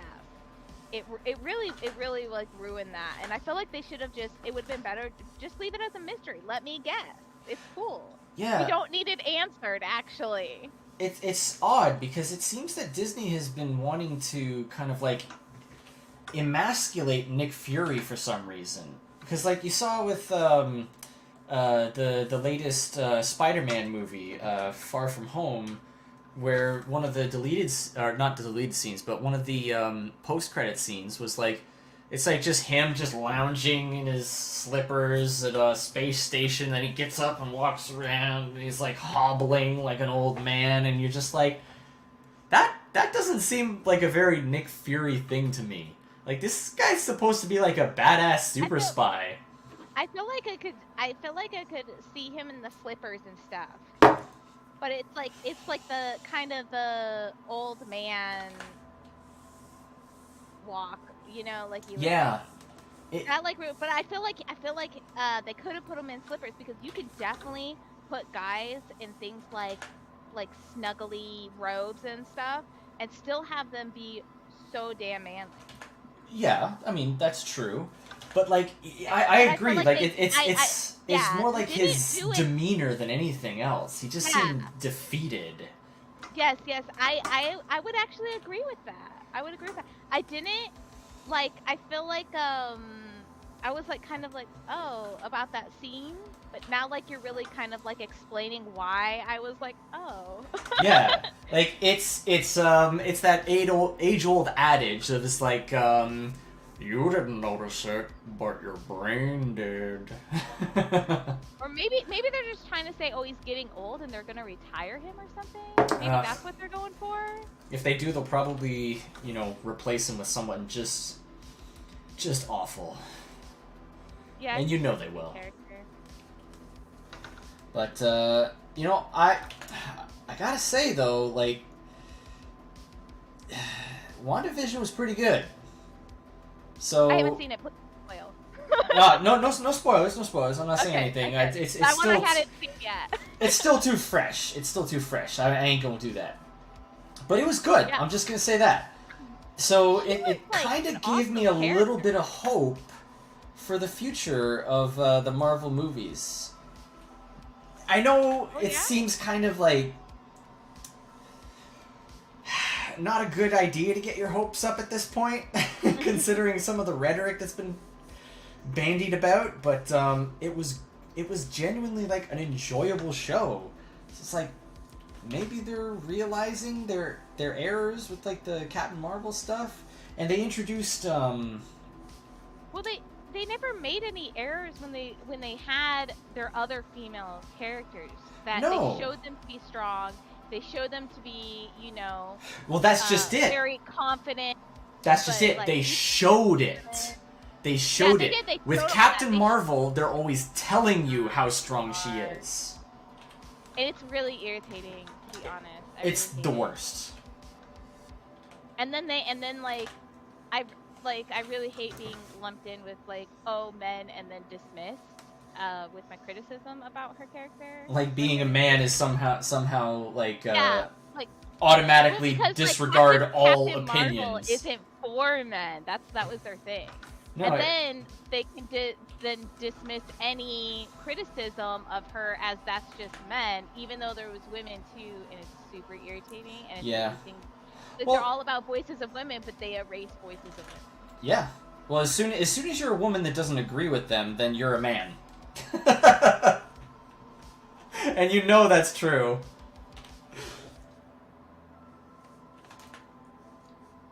Narwhal? You still there? Yeah. Oh, okay. I'm still here.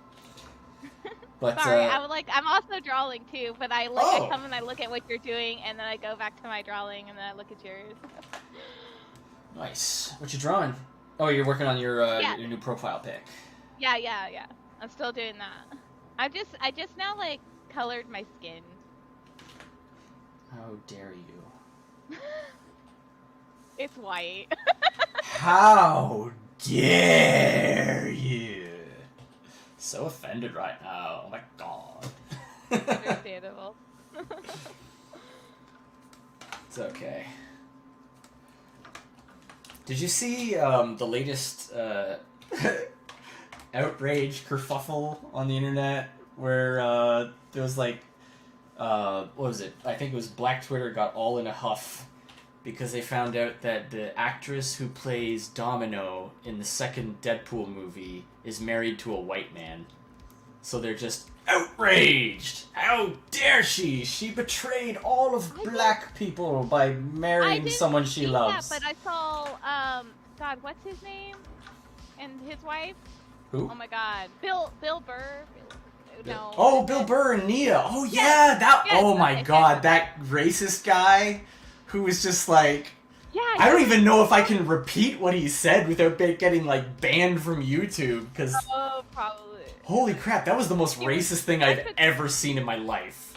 And then he doubled down where oh my God, let me find it. I gotta find it because I totally took screenshots. Where are where is he? Oh, I found him. Okay.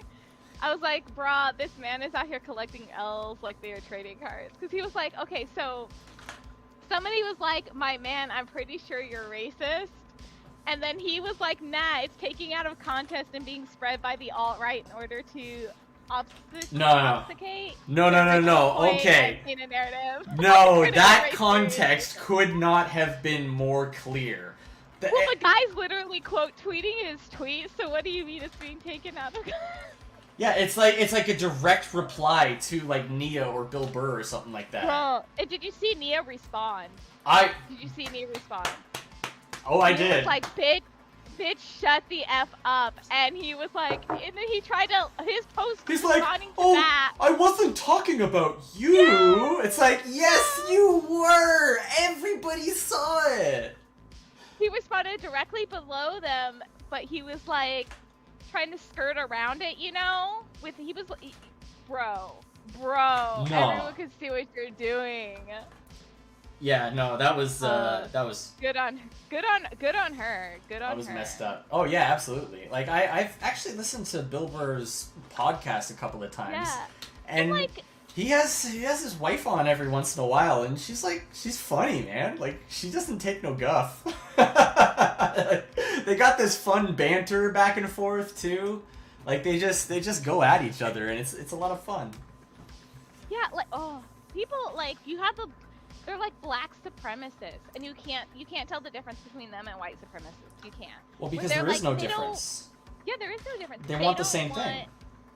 They a lot of them have like that one drop rule thing, and a lot of them are like they don't want mixed race couples. It's like a race. It's like you're a traitor to your race or whatever, and it's like, oh god. Yeah, I am in a mixed race couple. Yeah, I know. I'm like, oh god. With someone who is the product of a mixed race couple. It's just like we're just human beings. Yeah, like, oh god. Humble Marty agrees. She says, dude was being kind of stupid. One can't fix. Nia and Bill Burr are cool. Absolutely. Yes, definitely.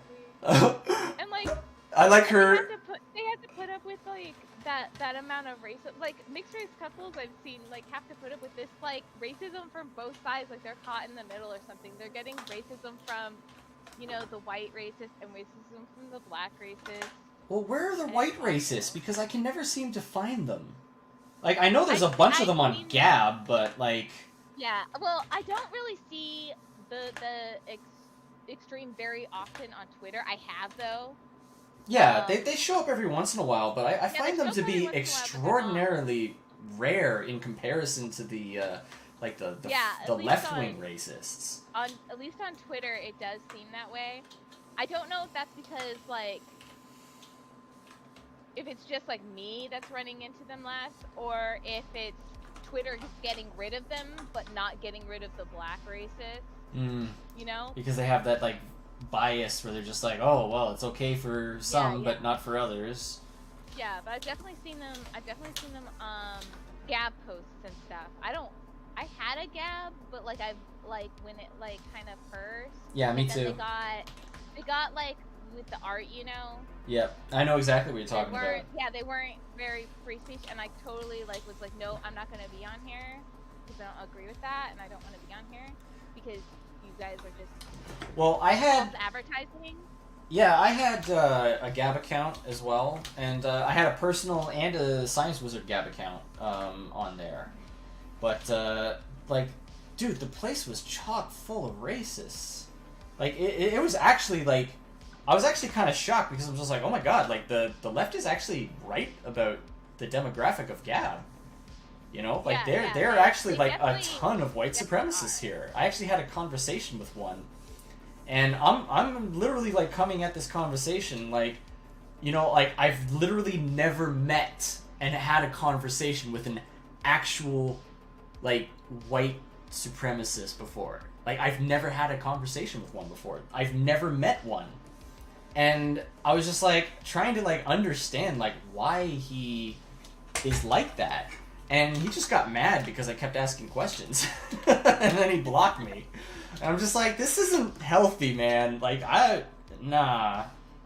And then there was the whole art thing where they're just like, we're free speech, but not for art. Don't post boobies. When I first like, probably within the sometime within the first actually few years of me being on Twitter, I was like, making posts and stuff, and I think it was my dislike of Black Lives Matter that got this guy to follow me. But it was actually like this white nationalist guy started following me, and I looked at his account and I was like, oh no. Yeah. I was like, please go away. And so I watched it I thought about blocking him and then unblocking him to get him to unfollow me. Because he was really bad on his page. Okay, it was pretty bad. He had the IQ thing, and I was like, oh, IQ man. thing? Where blacks have a lower IQ. Okay. I mean, maybe as an average, but I think that has more to do with schooling and culture than it does with actual race. Yeah, well, they attribute it to race. and then he kind of I don't know, it was bad. I can't remember everything from his page, but I was like, oh, I don't really want to have this person really following me. But I was like, I'm gonna wait and see. And so I make other tweets, just normal making tweets, and then he does eventually unfollow me and block me with no interaction between us, because I think he realized that I don't like BLM, but I am not pro you for sure. Yeah, it's just because I don't like BLM doesn't mean I'm a racist. Yeah, because BLM is a very specific political thing. Yeah, and I don't like the political. I don't like the political. Yeah, it's Black Lives Matter is not black people. Yeah. Those are two completely different things. They do not intersect at all. There's a lot of black people that also do not like Black Lives Matter, the political stuff and everything. Yeah, people who actually, pay attention to what they actually stand for, and not just that, oh, their name has black in it. Yeah. Because it seems to be the people that get most upset about you not supporting Black Lives Matter are the people that genuinely think that it is all black people. They're indicative of all black people. Yeah, well, I've got people that are pro BLM or whatever that follow me just fine, no problem. Again, yeah. Views, well, because there's gonna be some people that do align with that stuff politically, but they do still, subscribe to the ideas that we can agree to disagree. You and me with certain things.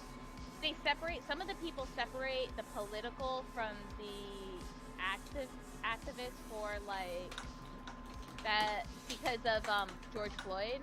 Okay. So there's some people that separate those two things, so they still do the BLM, but they do it for this and not for the political too. I've noticed. Right.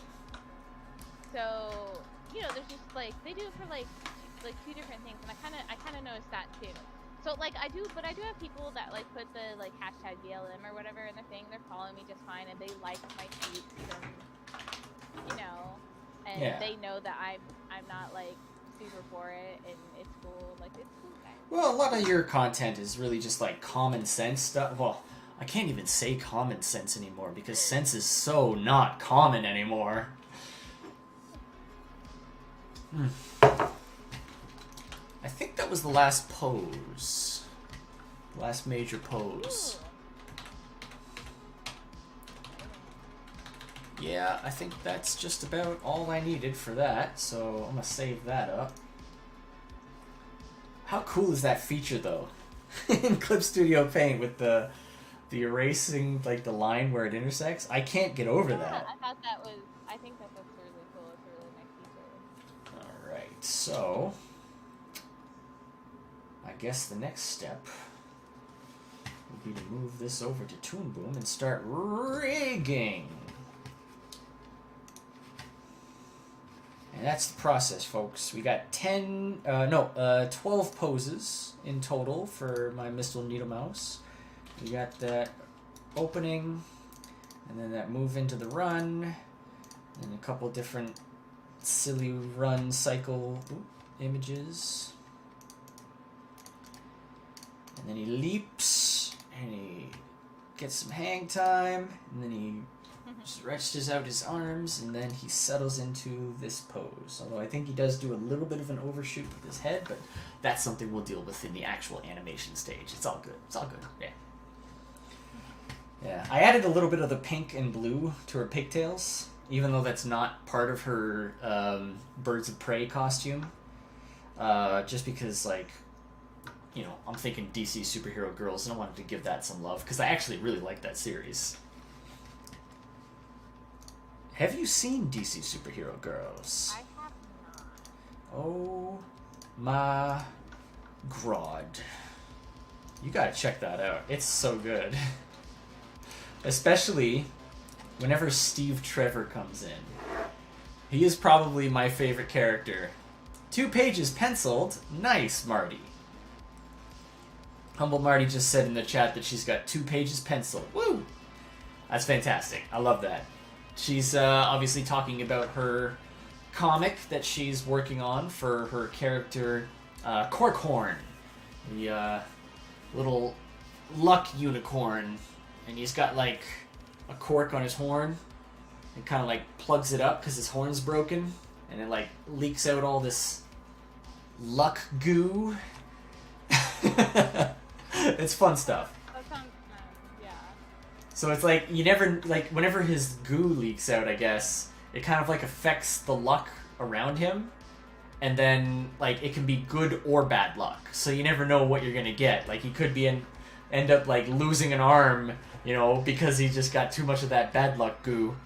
Or maybe, you know, just, like, everything works out perfectly fine. He's got no scratch and, you know, he's saved the planet. Because it's all good luck goo. It's fun stuff. It's interesting. I like that sort of like you never know what you're gonna get kind of stuff. It's like he sets his powers off by uncorking himself, and then like you don't know if it's gonna go well or bad for him. It's like this could go any way. But then like the luck stuff would also affect people around him too. So it's like, oh, it could make it, like, super lucky for that guy. It's like some guy just walking by, you know, during this confrontation suddenly, like, picks up a winning lottery ticket or something. It's like, could be, you could make some really interesting situations off of that. I think that sounds really nice. Right? But she's got, like, a sort of, like, semi-comic right now released on TeePublic, I think. Or is it Teespring? One of the two. But it's like a digital version. I picked it up. It's got like a couple pages of, like a couple comic pages as an intro into the story, and then the rest is like prose, like written word kind of stuff, like a novel, like a novelette, mini novel. I don't know what the appropriate description for that would be. But let me see. I'm gonna file, export a PNG of this, and I'm gonna put it into. There we go, Mr. Needlehouse reference. I'm just gonna call this 3/4. Yeah. There we go.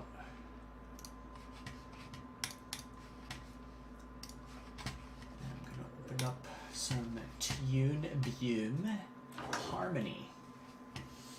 And I'm going to go get a drink.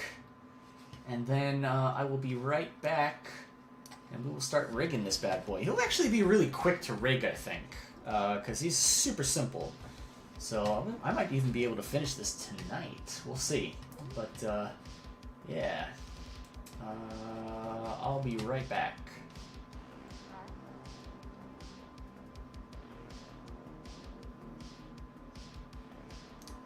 Also, I just realized that my mic audio has been off this whole time. What? So is it just me talking to, like, myself? Or what?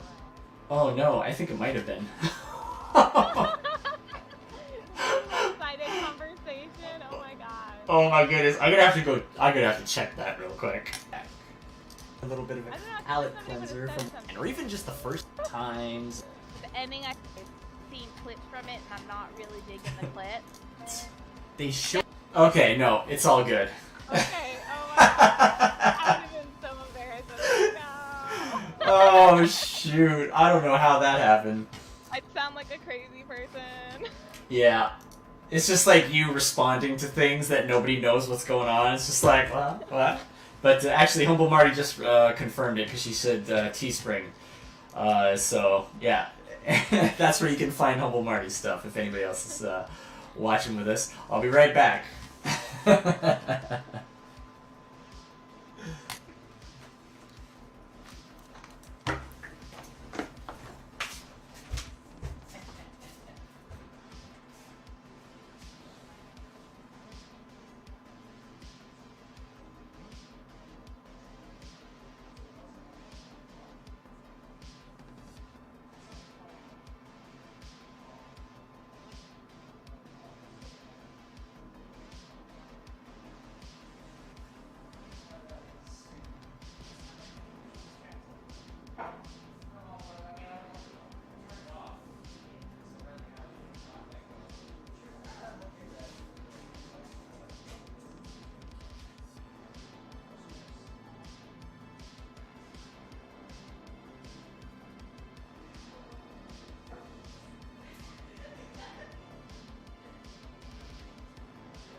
Okay.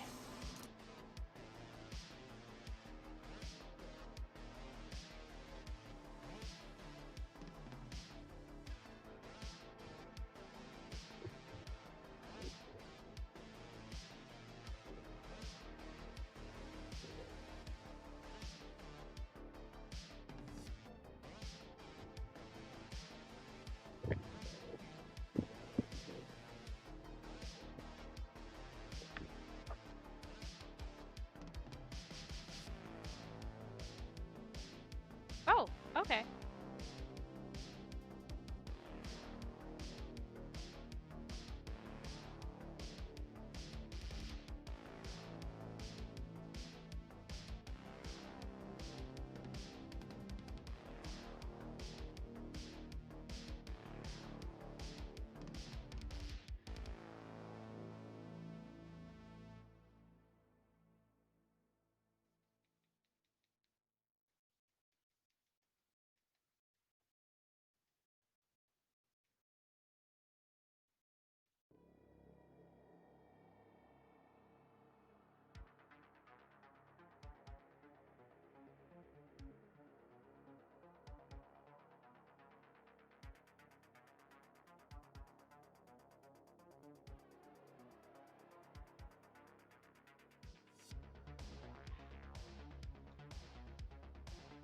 I'm gonna ask you your opinion on my profile pic. 1 second. I'll post it in the thing. Yeah. Or in the chat. Like, can you post it in the chat? Yeah. Let's see. Let me get over to there. There we go. Wait.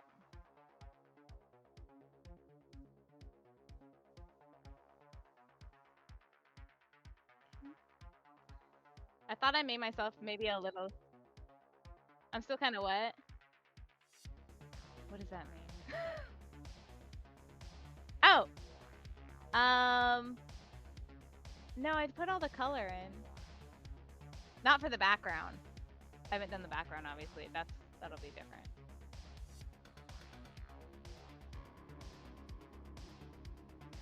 Touch, cross that. Okay. I could play around with my pupils, like move them.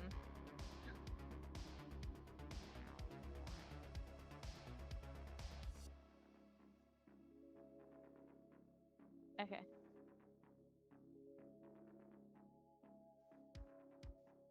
On. Okay, left and a little bit. Okay, let me try that. This is good. This is why I like feedback.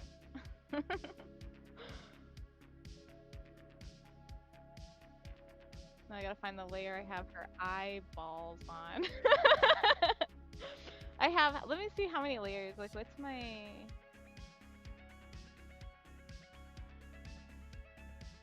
I have 47 layers.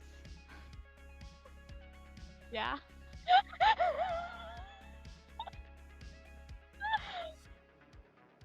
uh...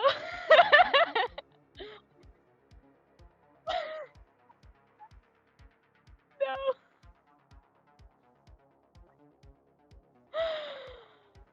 I'm sorry.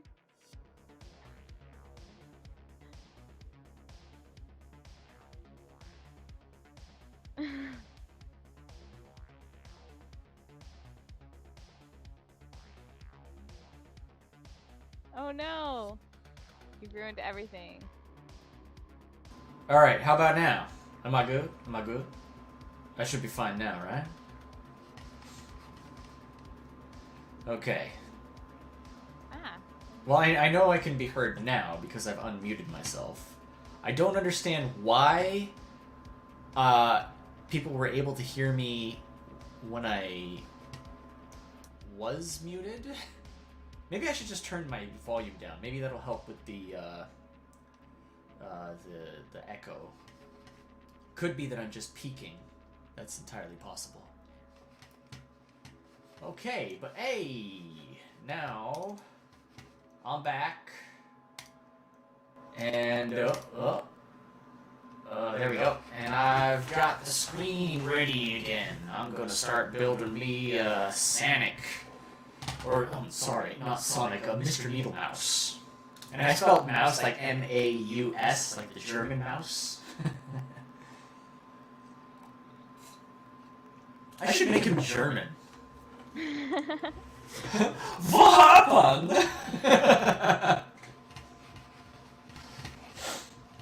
Alright, well, fiance says I'm good now. What happened? Alrighty. Alright, this is the fun part. I really like doing rigging. I don't know why. Maybe I'm some kind of masochist. But the first thing I gotta do is import my drawing. Bam.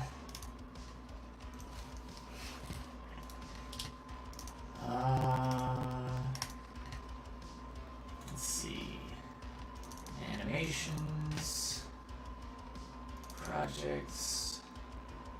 GIFs. Needle Mouse. Wahaba. Okay, I fixed my eyes. I think they actually look a little better. We'll see. Let's take a look.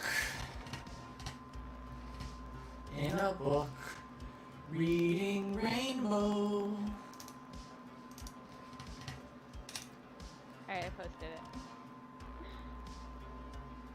Still a little off. Mind if I just throw down in Photoshop for a second? Yeah, you could do that. Since I'm having difficulty with these ones. It's all good. Alright, copy that. Sorry, stream folks, I'm just helping out Narwhal for a second here.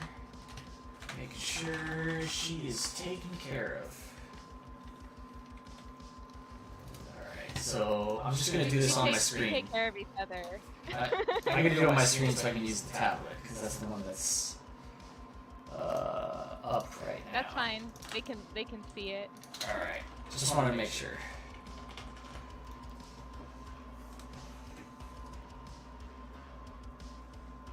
Actually, you know what? It's got some lighting around it. So.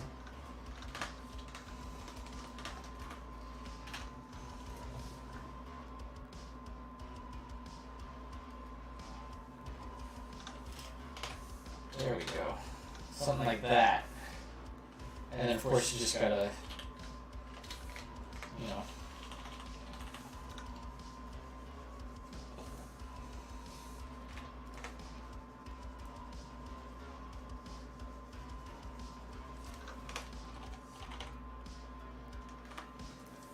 So that lines up good, but then you just have to take this one down a little bit, the eyelash down a little bit so that they're matching. Because it looks a little bit odd when you have like one eye that's like touching or like covered by the eyelid, and then one eye that's not. Because then it like throws it off. Even if they are lined up properly and have like you know, a solid eye direction, that can throw it off really easily as well. Does that help? We good? Yeah. I go.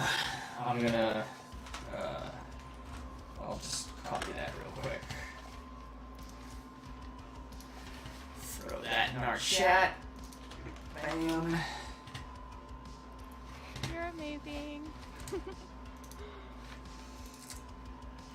I make car parts for the American working man because that's what I am, and that's what I care about. Or in this case, you know, comic revisions, art revisions. Yes, thank you so much, Josh. I'm just happy to help. You know me.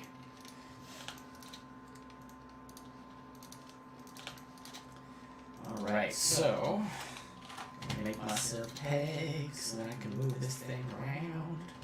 But I think it's a pretty good size anyway, so I'm just gonna get a transparency node. Bam, plug that into the bottom. Move that off to the side. And block it so I can't select it. I want it to stay put. Very important. Use rigging here. Okay, I gotta say, the worst thing about the XP Pen tablet is this thing right here. The holder for the pen. Because it gets stuck. Oh. I'll put it in, and then I go to pick it up, and it'll pick up this thing with it, but then like only for a brief second, and then we'll just like fling it across the room or onto the floor or something. Why did they make it so sticky? It should just like nestle gently. And it should be like nice and smooth so that if you pick it up, it's not gonna stick like this. See how easy it sticks? That is not helpful. Yeah. Oh yeah. there's always some negatives with the positives. You gotta take the negatives with the positives. Yeah, I mean, it's a pretty small gripe. As far as that goes, like, I could just, like, set it down, not on the thing, but whatever. I mean, if that's the only gripe you have with the new tablet that you bought, you did pretty good. And honestly, I'm liking XP Pen more and more. Because, like, I have found it's, like, pretty comparable to the Wacoms, or Wacoms, or however you pronounce it. And they're, like, half the price.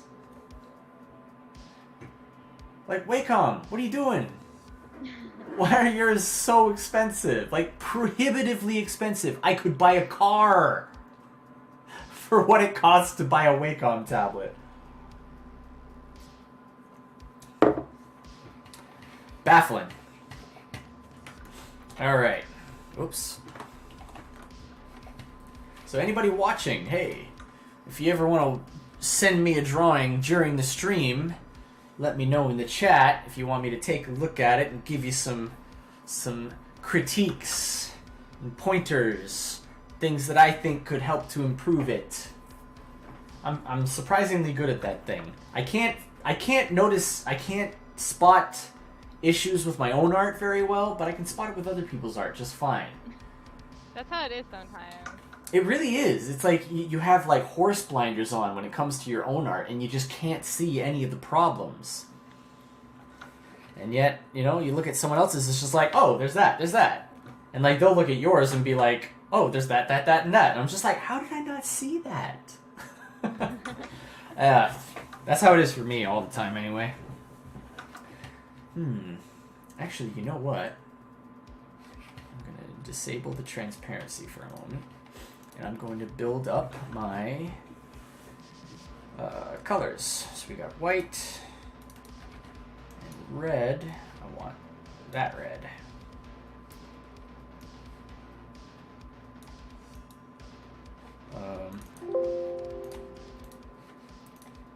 Wait, why is it? Oh, right. I gotta... Wait, what?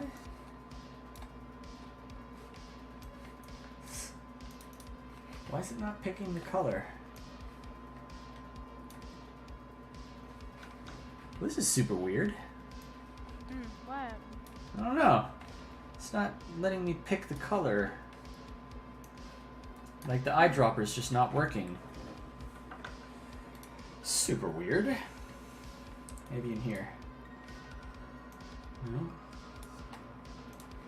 Huh. I've never had that happen before. Yeah, it's just not selecting the right colors. Alright, I have fixed her eyeball. Yay. Looking better? Yes, actually. I think so. A lot Zang! better. Perfect. I really want to make these streams more regular. They're definitely a lot better when I have someone on to talk to. Yeah, I can't always do that, but I do like being on. I demand that you do it all the time. Every single night, you must be available for streams with me. It's And the I only definitely- way. I definitely like, because I have my one thing, like Friday, I do like my Friday radio, I told you about. Yeah. The radio show. And then sometimes you have your streams on that day, and I'm like, I was just already on, so then I feel like tired. So I'm like, Let's see if I can find the eyedropper. There we go. Maybe it'll work if I do it here. Wait, where is it? What? What's happening? I don't see it. Ah. I think I selected it, but I didn't bring it over and apply it. That was it. Okay. uh-oh. It's his job. I know.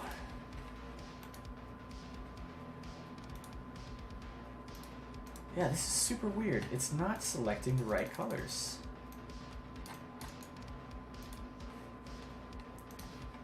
So what does the eyedropper do then? It's not selecting anything. This is a curious conundrum. So I think what I'm going to do is find a workaround.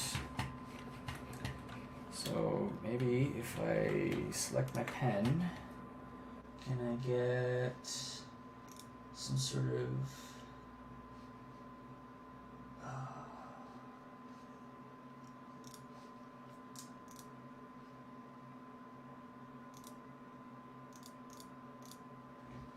HSV RGB. Did we got the code?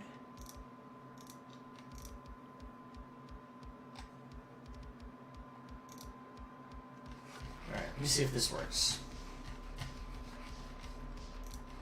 Because I want to get the right colors. So, I want the white, I want the red. Okay, yeah, there we go. So, red should be 78. Green should be 133. Blue 187, and that should give me the right color. Oh wait, no, that's the blue. Whoops. Okay. I thought that was an odd number for red. Alright, I found a workaround. Because I'm a genius. Okay. Next up is green.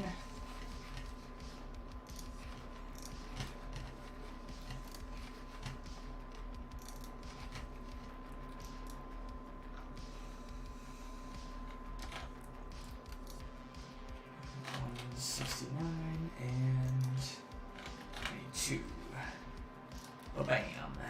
Blue.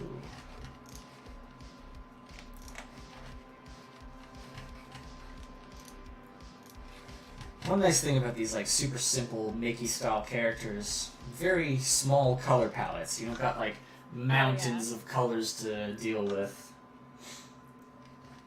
Like my project right now.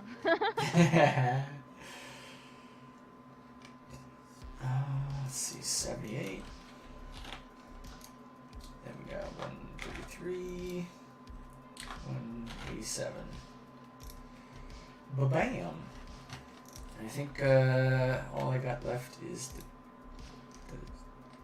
shoe.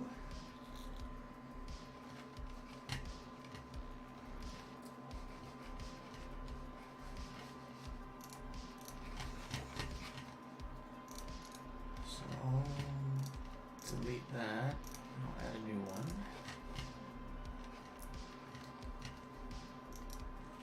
It's 21. 230 and 65. And that will be shoe yellow.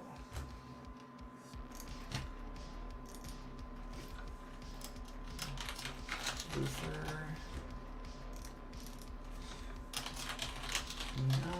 Eyes.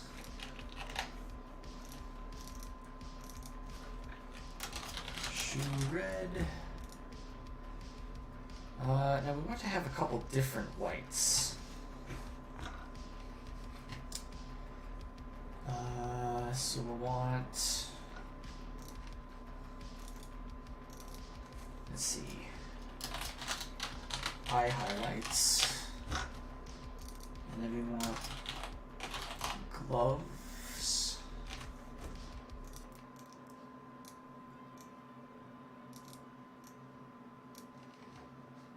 And then we want one more white, and that's going to be,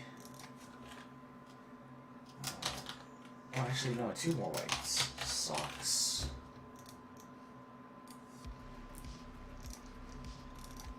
And then shoe white. So shoe white will be down here with the rest of the shoe colors. And we'll have black fur. Oh, you need one more color, I forgot.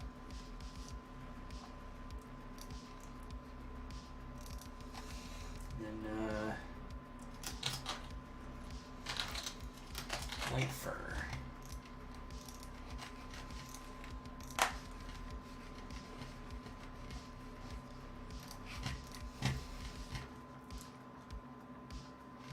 So once you're finished with that commission that you're doing,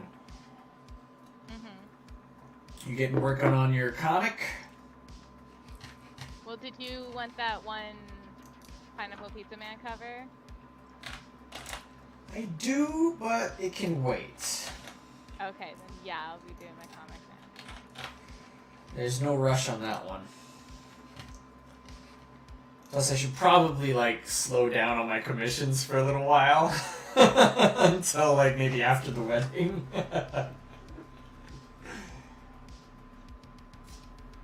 Because I'm sure you've been there, too. It's like, you see all these great artists, and you're just like, I want art of my character in their style. Like, I want to see them in that style. It's an definitely. It's an obsession. Definitely. 255, 239. Yeah, it's very, very close to white. Like, I wonder if I should even go a little bit more. What do you think? Do you think I should go a little more saturated with the light? Second, I'll be, look. The light fur. Right now. Gotta finish this. If I lift up my like pin, then it'll make me put down a different color. No worries. If that makes sense. So I gotta finish coloring this out.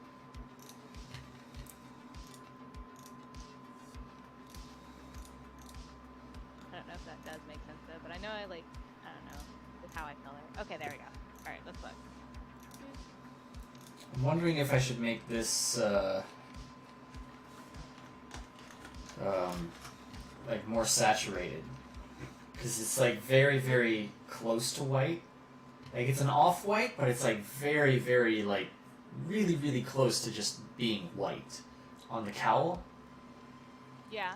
What do you think? So Do you think I should? You should make it more white or? No, more saturated. Like slightly sorry. less white. Well, can you do that and then I can compare the two? Let me see. I think I gotta go with like something more like that. I gotta give it a second. Yeah, I know. Or is that too dark? Switch it back to the other one real quick.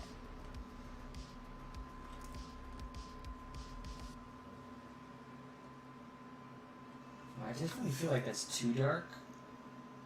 Yeah, you know, I think that is a bit too dark. Maybe something sort of in between, something like that. What do you think? Okay, I'm just waiting for it to catch. How dare you?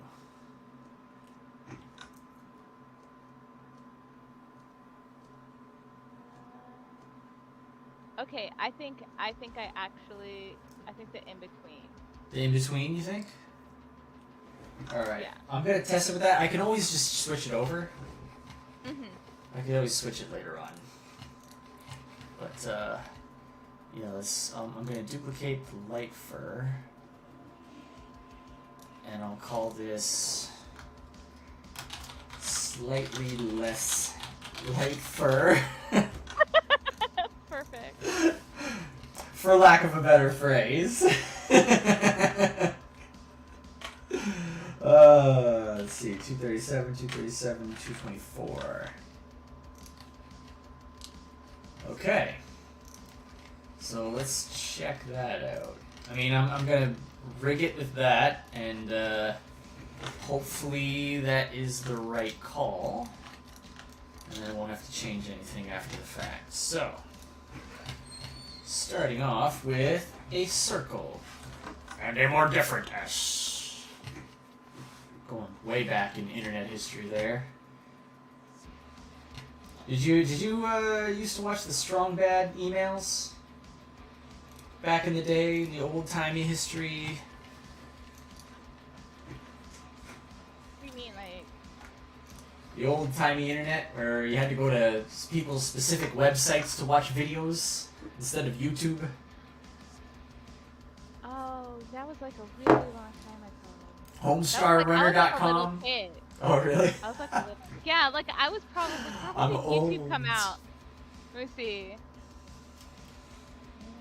How old are you? I think you're younger than me.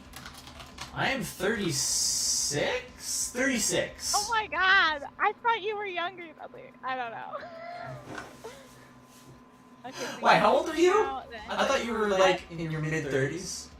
I'm 33. 33. You're 3 years younger Yeah, than me. I thought you were like maybe 26 or something. That's how old I thought you were. See, a lot of people think I'm a lot younger than I actually am. I have actually been mistaken for a teenager at my current age. I don't get mistaken for a teenager anymore. Okay. Oh, okay. So I was like 17 when YouTube, I guess, first came out. Okay. So I guess I felt like I was like maybe 14 or something. That's what I was thinking. I was like 14 or 13? But no, apparently I was 17. So I'm just not remembering correctly. I think I was in late high school, somewhere around there. Let's see. Boy, did Oh yeah, I was YouTube gonna say change like the game. I got like mistaken like for like all the way until probably my mid 20s. People would think I was still in high school. Mm-hmm. And now people think I'm just like in my early 20s now. And I even have people in high school think that too. Like I was at work one day, you know, and I had like just fresh out of high school people I was working with, and they were like, "Yeah, it's really nice to work with people around my age." And I was like, look at them. I was like, "How old do you think I am?" And they thought I was like in my like early 20s, or they were like 22, and I was like, "No." Oh, you sweet summer child. Oh, it's nice though. It's nice being mistaken for younger than you are. It is. It's better. I mean, I can think of worse better to be things. mistaken if you're older. Oh yeah, did you see that video on YouTube? It was like, no, not on YouTube, but on Twitter. It was this lady who's like, she looks like she's in her like mid to late 40s, and she's like, I'm 32, and she's like, this is what it looks like when you've been smoking and tanning since you were like 12 or something like that. And I'm just like, oh my god, stay away from smoking and tanning. Yeah, I was like, oh, I'm glad I don't smoke and I don't go tanning. But like, I kind of felt bad for her because like, So yeah, did I. like, well, if you think about it, like probably when she was young, tanning wasn't what we know today as like being very skin causing and ruining Yeah. with your skin. Like we didn't know I have- the I had it- damage it could do at the time. Yeah, I have an aunt that was like older. Like I don't know how old she is, but she's like older. She's like my oldest aunt. Okay, my oldest aunt. She was like when she was a little or like younger in her teenagers. She used to put oil on her skin. Oh yeah, She's tanning better. oil. Tanning oil. Yeah, that was the thing. And I remember seeing that in like Archie comics with Betty and Veronica. They'd go to the beach and tanning yeah, oil. she did not age well. Like, and it might have been all that tanning. Yeah. And I actually thought like below that lady's post, I thought a lot of people were like really mean because she was saying like, oh, this is what you look like when you're this age and you've been tanning and smoking. And then Yeah. people were like, oh, look how young I am and look how young I look. And I was like, Okay, yeah, that's a calm little down. unnecessarily mean. Yeah, it was like I thought that was really unnecessary and uncalled for, and it was kind of more like a look at me, look how good I look post, and Oh, it's yeah. like you're being an A bitch. attention. I don't know if I can say. Yeah, I didn't know if I could say. I was gonna say like attention, the WHO, like that word. I don't know if I can say it on your YouTube. I don't want to get it like taken down or anything. Whores! Yeah, an attention horse. No, this is not a safe for work stream. Like the MANimation streams. Like, hey, man, this is a free speech zone. Yeah. So, yeah, anyways, I felt like those people were being a little overly mean to her. Like, yeah, Yeah. she already knows she doesn't look good, and you're just like trying to drag her down further. Well, the first thing I thought, she was like, her complaint was that somebody was saying like, oh, they asked me if they were saying that I qualified for the senior discount, and I was just Yeah. like, it's like, bitch, why are you complaining? You're getting a discount. Get that discount. Like, No, but then she got Save that money. She was like, then she got into it. She was like, you know, this is what happens when you're like 30 something and or however old she said, I can't remember, and you smoked and tanned, and then I just felt like the comments, like those kind of comments were kind of unneeded, unnecessary, mean spirited. Yeah, I agree. I mean, you can make your point without being mean, you know. Yeah, I felt like those ones were. I feel like that's unmerited unnecessary. And It's like, I yeah, mean, and she's wanting- already, she's and like, wanting and compliments. yeah, I mean, like, she's already, like, in a bad enough place as it is, just, like, Yeah. with her situation. It's just like, I mean, and no fault of her own, really, to be honest, because, like, she didn't know. How could she have known that at would least with happen? At least with the tanning, I feel like smoking was known. Yeah, smoking, definitely. Like, I've seen so many women that smoke, and I'm just like, my god, you look 10, 15 years older than you actually are. I don't understand why any woman smokes. It just hits them harder. I don't understand why anyone smokes, to be honest. I mean, like, yeah. Like, it gives you no benefits. So it's not even like, I think I can understand smoking weed more than smoking cigarettes. Okay? Because cigarettes, it gives you it's like straight negative all around the board. Yeah. Like, And what's then the it's positive? like, And yeah. the one positive is people like, oh, it calms me down when I'm stressed. And I'm just like, well, actually, scientifically and technically, no, it doesn't. It actually increases stress. It's just a coping mechanism that makes you, and because you're addicted to it, it makes you think that it's like, you know, helping you with your stress, but it's not. It's actually really not. So the one positive that people actually will attribute to cigarettes is actually not even true at all. Well, I always thought like, oh, well, can't you find a new de-stressor? Like, I watch ASMR videos and draw and, Fuck! you know. Like, there's so many other things you can use to, like, I feel like people can use to de-stress that, like, harming yourself and possibly other people if you're living with other people. Yeah. It's, Yeah, like, not a good way to de-stress. There are definitely much better ways to de-stress than, like, permanently damaging your body. I can, Yeah. Well, I can like, safely say. They even say, like, if you just smoke or whatever, and then the smoke can be on your breath, so if you pick up a baby and you're, like, talking to him and cooing to him, even though you went outside to smoke and come back in, the baby could still get the secondhand smoke off of your lungs. Oh yeah, there's like huge secondhand smoke, but also I think when it's actually like when it seeps into objects and stuff, that's actually considered third-hand smoke. Yeah, I remember like walls like yellow and stuff. I don't understand. No, I remember there was a friend of mine, a couple of friends of mine back in my hometown, and I went over to their house and I got sick just from being in their house. They weren't even smoking at the time, but their house was like everything was yellow. Everything that was supposed to be white was like a deep yellow. And it was really, really gross. And I got so sick just from being in their house, like surrounded by all that. You know, we're just like sitting there playing like Call of Duty or something. And like I had to leave after like an hour because I was just like, I feel like I'm gonna pass out. I'm feeling so sick. And I'm just like, I don't know how people can live in that. Like, it seeps into everything. It seeps into the clothes, the furniture, the plastic. And then everything smells really bad. Like, really Like, you walk into the house, and it's just like, immediately you're just like, oh my god! What died in here? Yeah. Humble Marty says, smoking is like a placebo effect, Trojan horse. Exactly! Exactly, Marty. That's exactly what it is, and exactly what it, like, that whole idea where you're like, oh, well, it helps me with my stress. No, it doesn't. It's making you think that it helps you with your stress, but it's actually making it worse.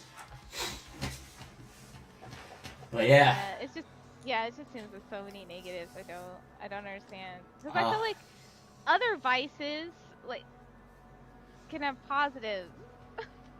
At least like if you're de-stressing by like drawing, you know, you're getting better that's at all drawing. Positive. Like it's all that's positive. All positive.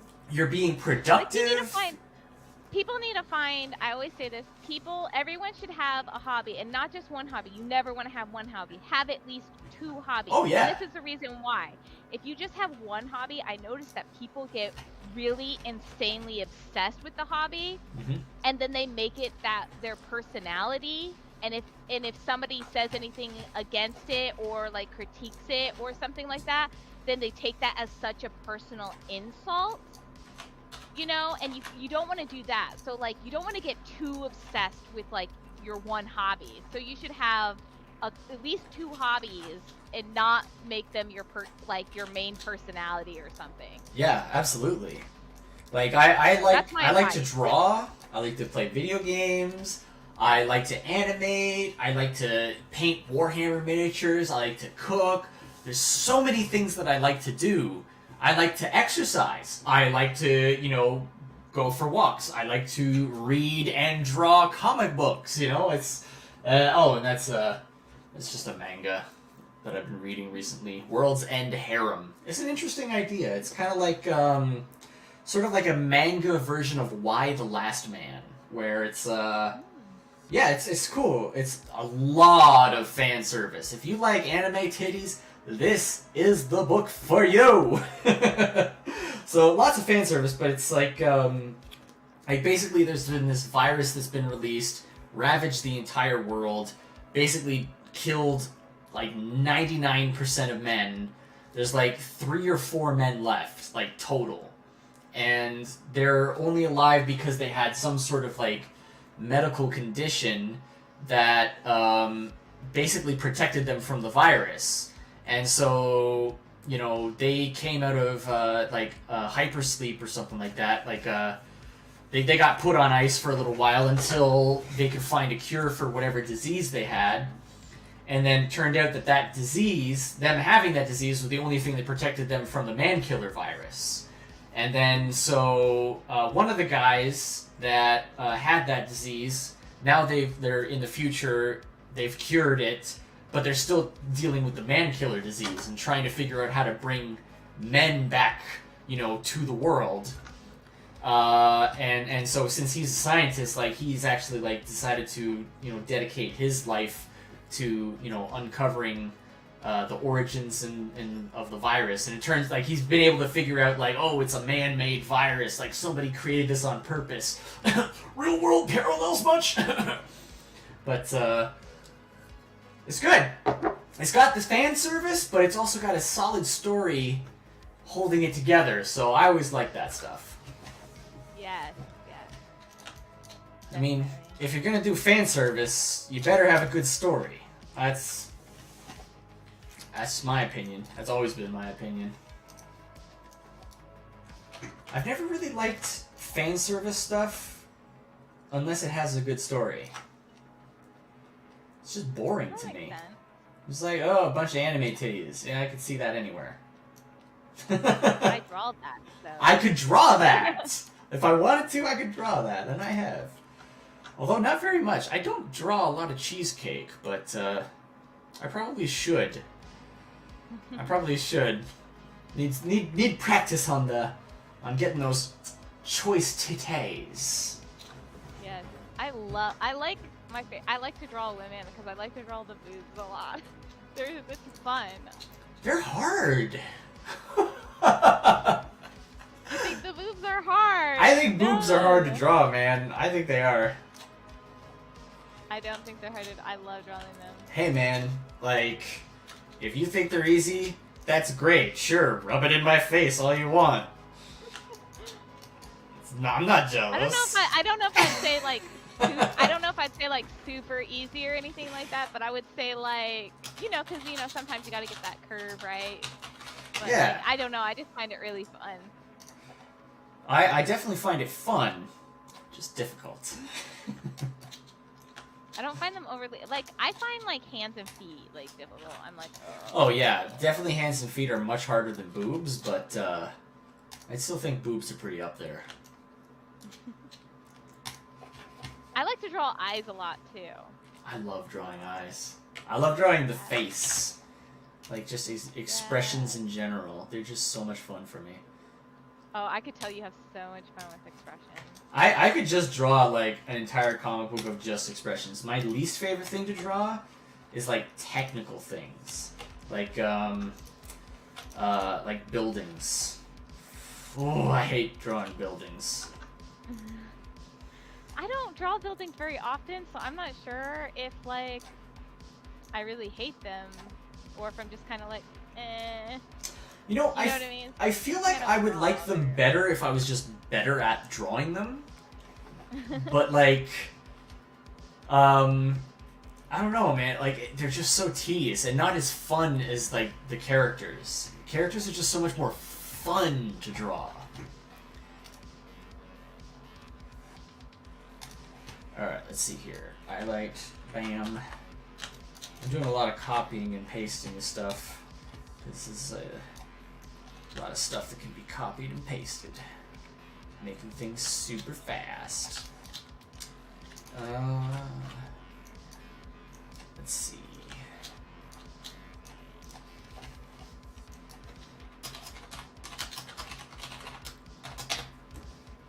I love the rigging portion of making animation. I don't know why.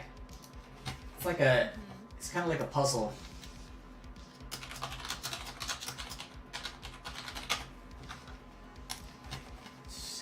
How do you plug things in?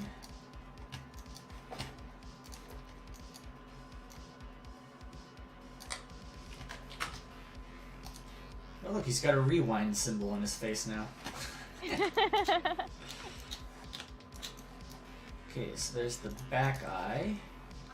Right.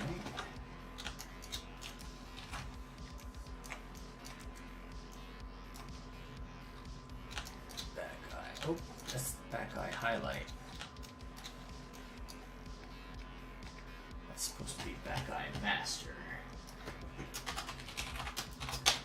Ooh, I'm definitely feeling the alcohol.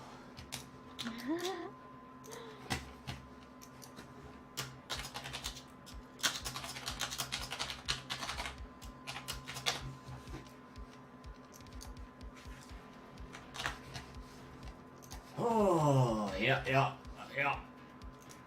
I'm a buzz. A lot of buzz. Humble Marty says, Twitter! Hobby as a personality sounds like Twitter. No, not hobby as a personality. Just have multiple hobbies. So that you're not just like one thing. Yeah, I was saying like, so I think that they're referencing is how I said like they make that hobby their personality. Oh, and yeah. They get insulted if like somebody just critiques it. So yeah. that kind of obsession. So I think that's what they're referencing. I think that's a big reason why there's so many people that are so angry if you ever decide to have a different opinion from them on like a TV show or something. It's like, oh yeah, they don't have enough hobbies to like, you know, influence their personality. They latch on to like one thing at a time and then like make their entire personality around that one thing, you know. They become like hyper fans for like My Hero Academia or something else, or like Steven Universe or something. And it's like if anyone dares to criticize that thing that they've built their entire personality around, then they're evil and they must be stopped. It's just like, oh no, it's a TV show, bro.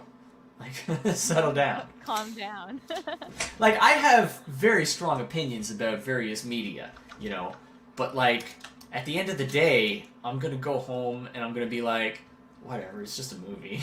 It's just a TV show. Yeah, I don't care if you have a different opinion. I'm pretty sure there is a ton of things, TV related and movie related, that you and I have very, like, hyper partisan, very different opinions about. No way. It cannot be! How could we still be friends and disagree on whether or not a show is of a high quality or not?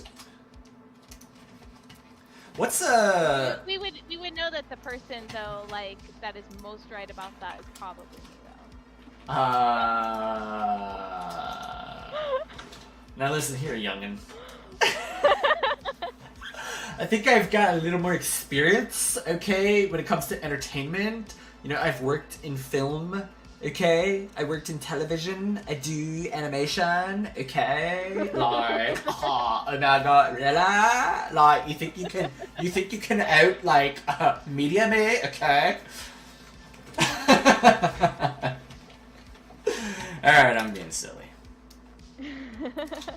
Alright, here's the fun part. Bam! We're gonna get a cutter. Oh, I gotta go like watch you do it. Do what? Work on your stuff a little bit. I like go back and forth. Oh. So I'm gonna say, let's see. You know, it's just the one thing, so yeah, I could do that. Bam. Simple things like this. Just throw in a cutter. Oh my god, wait. I like what Humble said too, like that's a dangerous thing to do. Building your entire personality around one thing is like being Gollum from LOTR. I was like, that's so true. Oh! Oh my god, yes! Oh my god, Marty, you have discovered like the perfect analogy for that. I know. That's I'm gonna tweet literally that, it. And I'm gonna tweet your quote. I'll quote you. Yeah, no, that's good, man. That is good. That's a good one. Humble Marty. Humble Marty. Wait. I'm quoting you. This is a MANimations stream, and the only people we have in the audience, and as a guest, are women. What am I doing wrong? You're too diverse. Damn it! I'm failing as a misogynist. Oh, I'm the worst misogynist there ever was. Strike me down. I'm not fit for this world.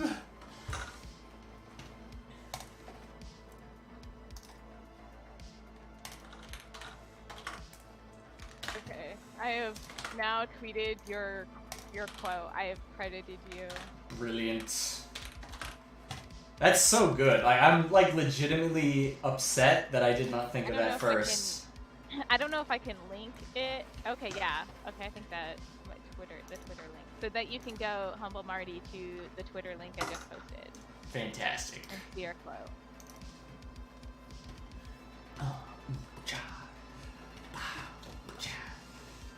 You know, it's a lot nicer with a little bit of music in the background on the streams. I'm kind of digging this. I should do this more often. Helps to break up the like the dead zones, the silence whenever I start working on stuff. All right, next up, I'm gonna do the body.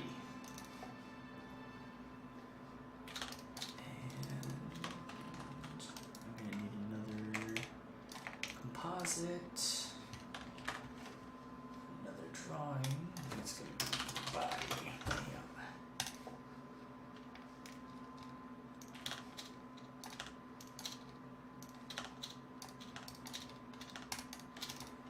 What? Why does it say body 1? It should just be body. Oh, whoops. Where's the other body? There it is.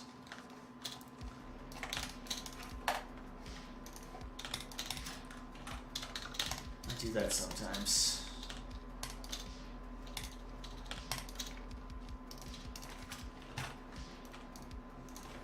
Go.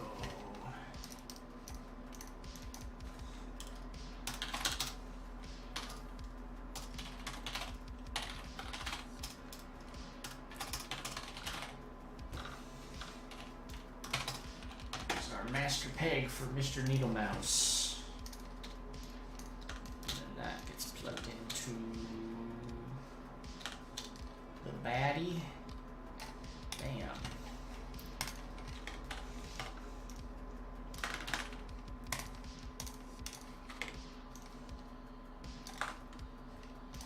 Making it all out of simple shapes. Circle for the body. And then I'll do another circle for the top.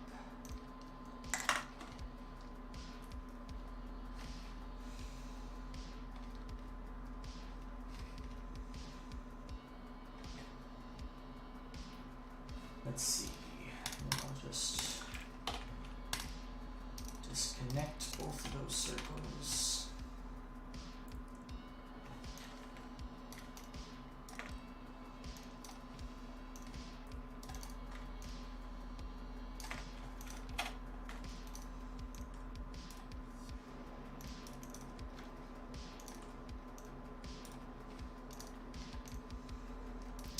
Ah, jeez. I just remembered.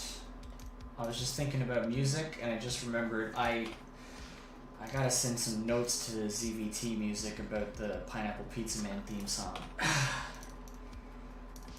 I completely forgot about that. I got so much on my plate lately with Pineapple Pizza Man and a couple other things. Wedding. Oh my god, that's a big one. That's a big one, especially right now. Like after we realize we only have like 4 months left, we're just like, oh my god. What are your guys' colors? blue and yellow. Oh, very nice. Yeah. Because I look good in blue, she looks good in yellow. And ever since we first got together, she would call me her sunshiny man because of my blonde hair. And I would call her my moon and my other moon. Because I'm already the sun, and that classic kind of romantic line would be like, "You're my sun and my moon, but I'm the sun, so she has to be my moon and my other moon." And moon is blue, sun is yellow. Plus, one of the first gifts I ever gave her was a cameo in Trump's Space Force. And the costumes are yellow and blue. That's awesome.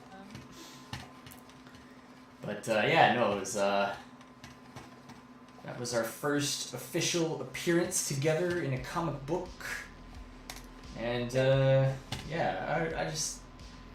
don't know, blue and yellow just kind of have been our colors ever since we first started going out.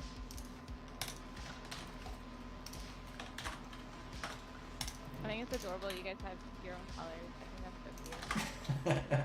Plus I got blue eyes. Yes. See, it all works out. It continuously works out. It all works out. Plus, just like, I don't know, they're just nice colors. They complement each other. We complement each other. We're adorable. Alright, now, what else do I need?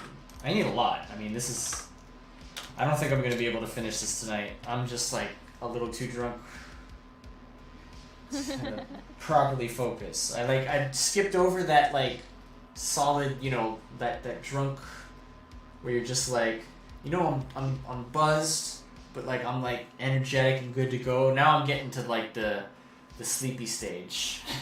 I'm ready for bed.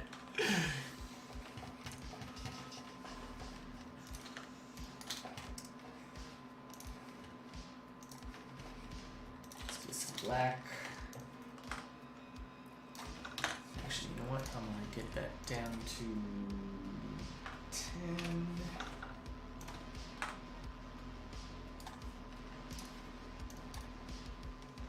Oops.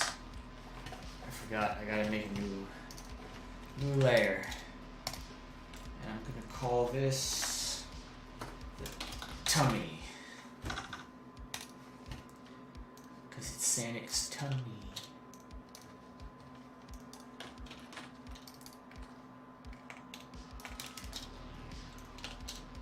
Connect that to the node. Bam. I get that. Bam. Drop that in. Rename it. Guess how many layers I have now? 200. Ah, no, I only have 55. Only 55. It's only gone up by 10 layers. It's fine. It's fine. Oh. I thought I filled you. At first I thought you said I feel you, and I was like, is your wife over by you right now? What's going on? Hey now. I'm a good boy.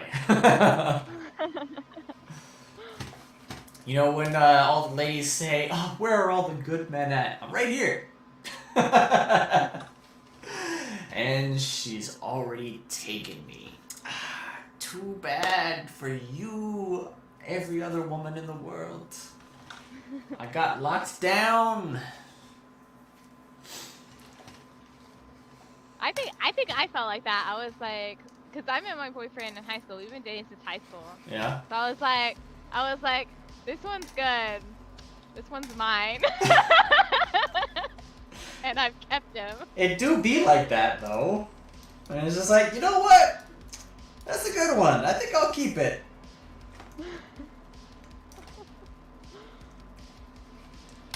Simple shapes, simple shapes, simple shapes.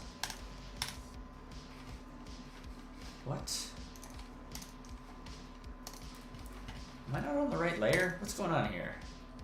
tummy. Yes, we got a tummy. Black. Okay. Now, I want to fill it. There we go. That's what I wanted. Bam.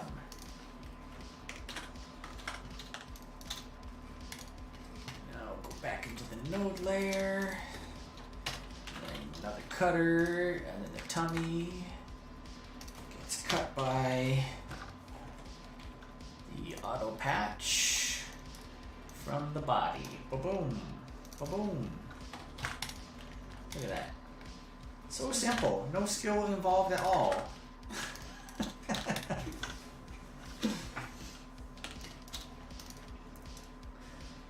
Whew. Alright. Oh, it's almost 1 in the morning. I think I should probably call it a night for this stream.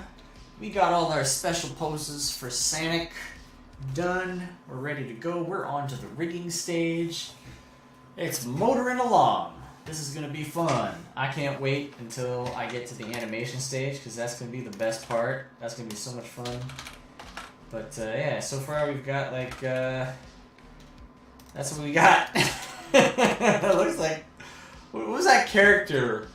It was like a manga character. He was like a blue ball. Totoro? Oh, yeah. Am I thinking of the right one? No, well, there's Oh no. Totoro, but he's big in gray, but there was like a smaller one. Yeah, that's the That one I'm was trying good. to think of. Blue thing. But I don't know if he was named. I don't know if he was named. Oh, he has a name. What is that blue thing? Old anime blue thing. It's called My Neighbor Totoro, maybe. No, it's not from that. It's not a Miyazaki thing. Oh, okay. I thought that's what you were thinking about. Oh my god, that's gonna kill me. Okay, blue anime creature. Oh, alien. He was an alien. Blue anime alien. Or maybe I should say creature instead.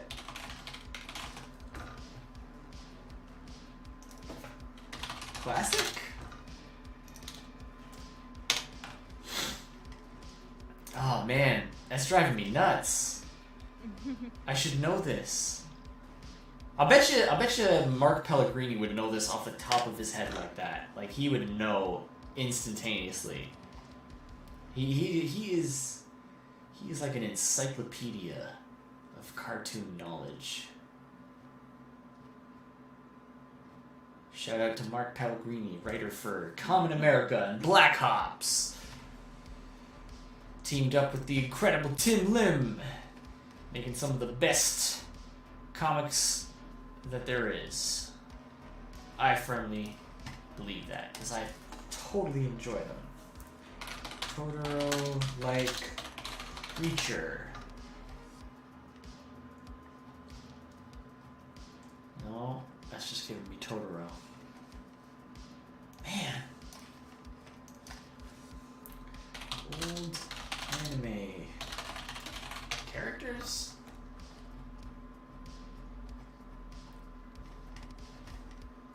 Okay, it's just giving me a bunch of old dudes. Old. School.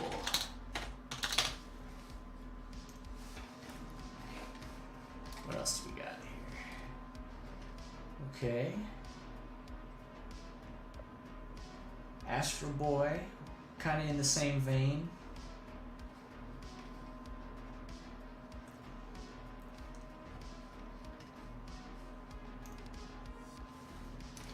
Alright, maybe 1970s anime. That guy, that's the guy. Who is that? Okay. This guy. Okay, wait. I have to wait for it to come up. This fucking blue guy here. You see what I'm talking about? Has it caught up? Yeah. Oh man, it's slow. No. How about now? This fucking guy.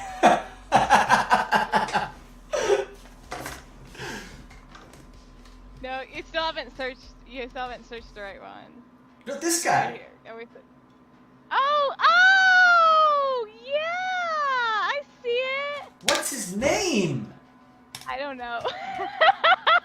I never watched that anime. Well, me neither, but like you see it referenced all the time. Humble Marty said Doraemon.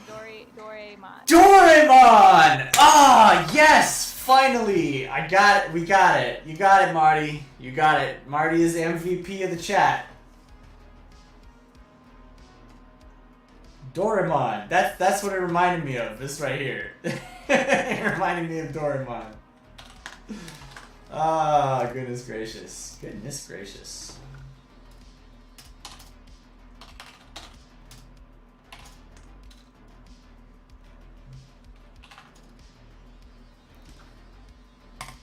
Alright.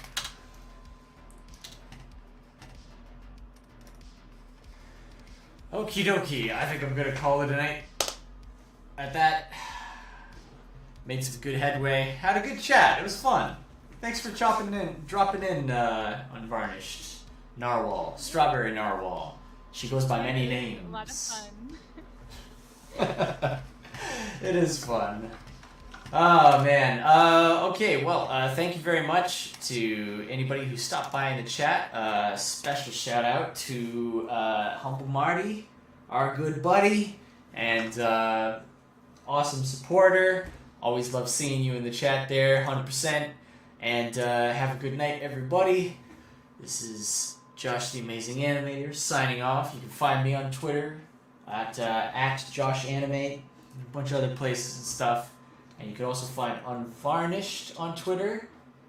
Normally at Unvarnished Void, but the mob got to her. At Narwhal or Duck. At Narwhal or Duck. And she's not saying at Narwhal or at Duck. It's at Narwhal or Duck. Alright. Because I could be a Narwhal or a Duck right now. Who Who knows? knows? Who knows? Alright, thanks so much for coming. It was a lot of fun. I had a lot of fun. So glad you guys dropped by. Have a great night. My manlets. This is MANimations, so I guess we kind of need like a name for people who support the MANimations brand. You know, we're the manlets. I have decreed it. Good night.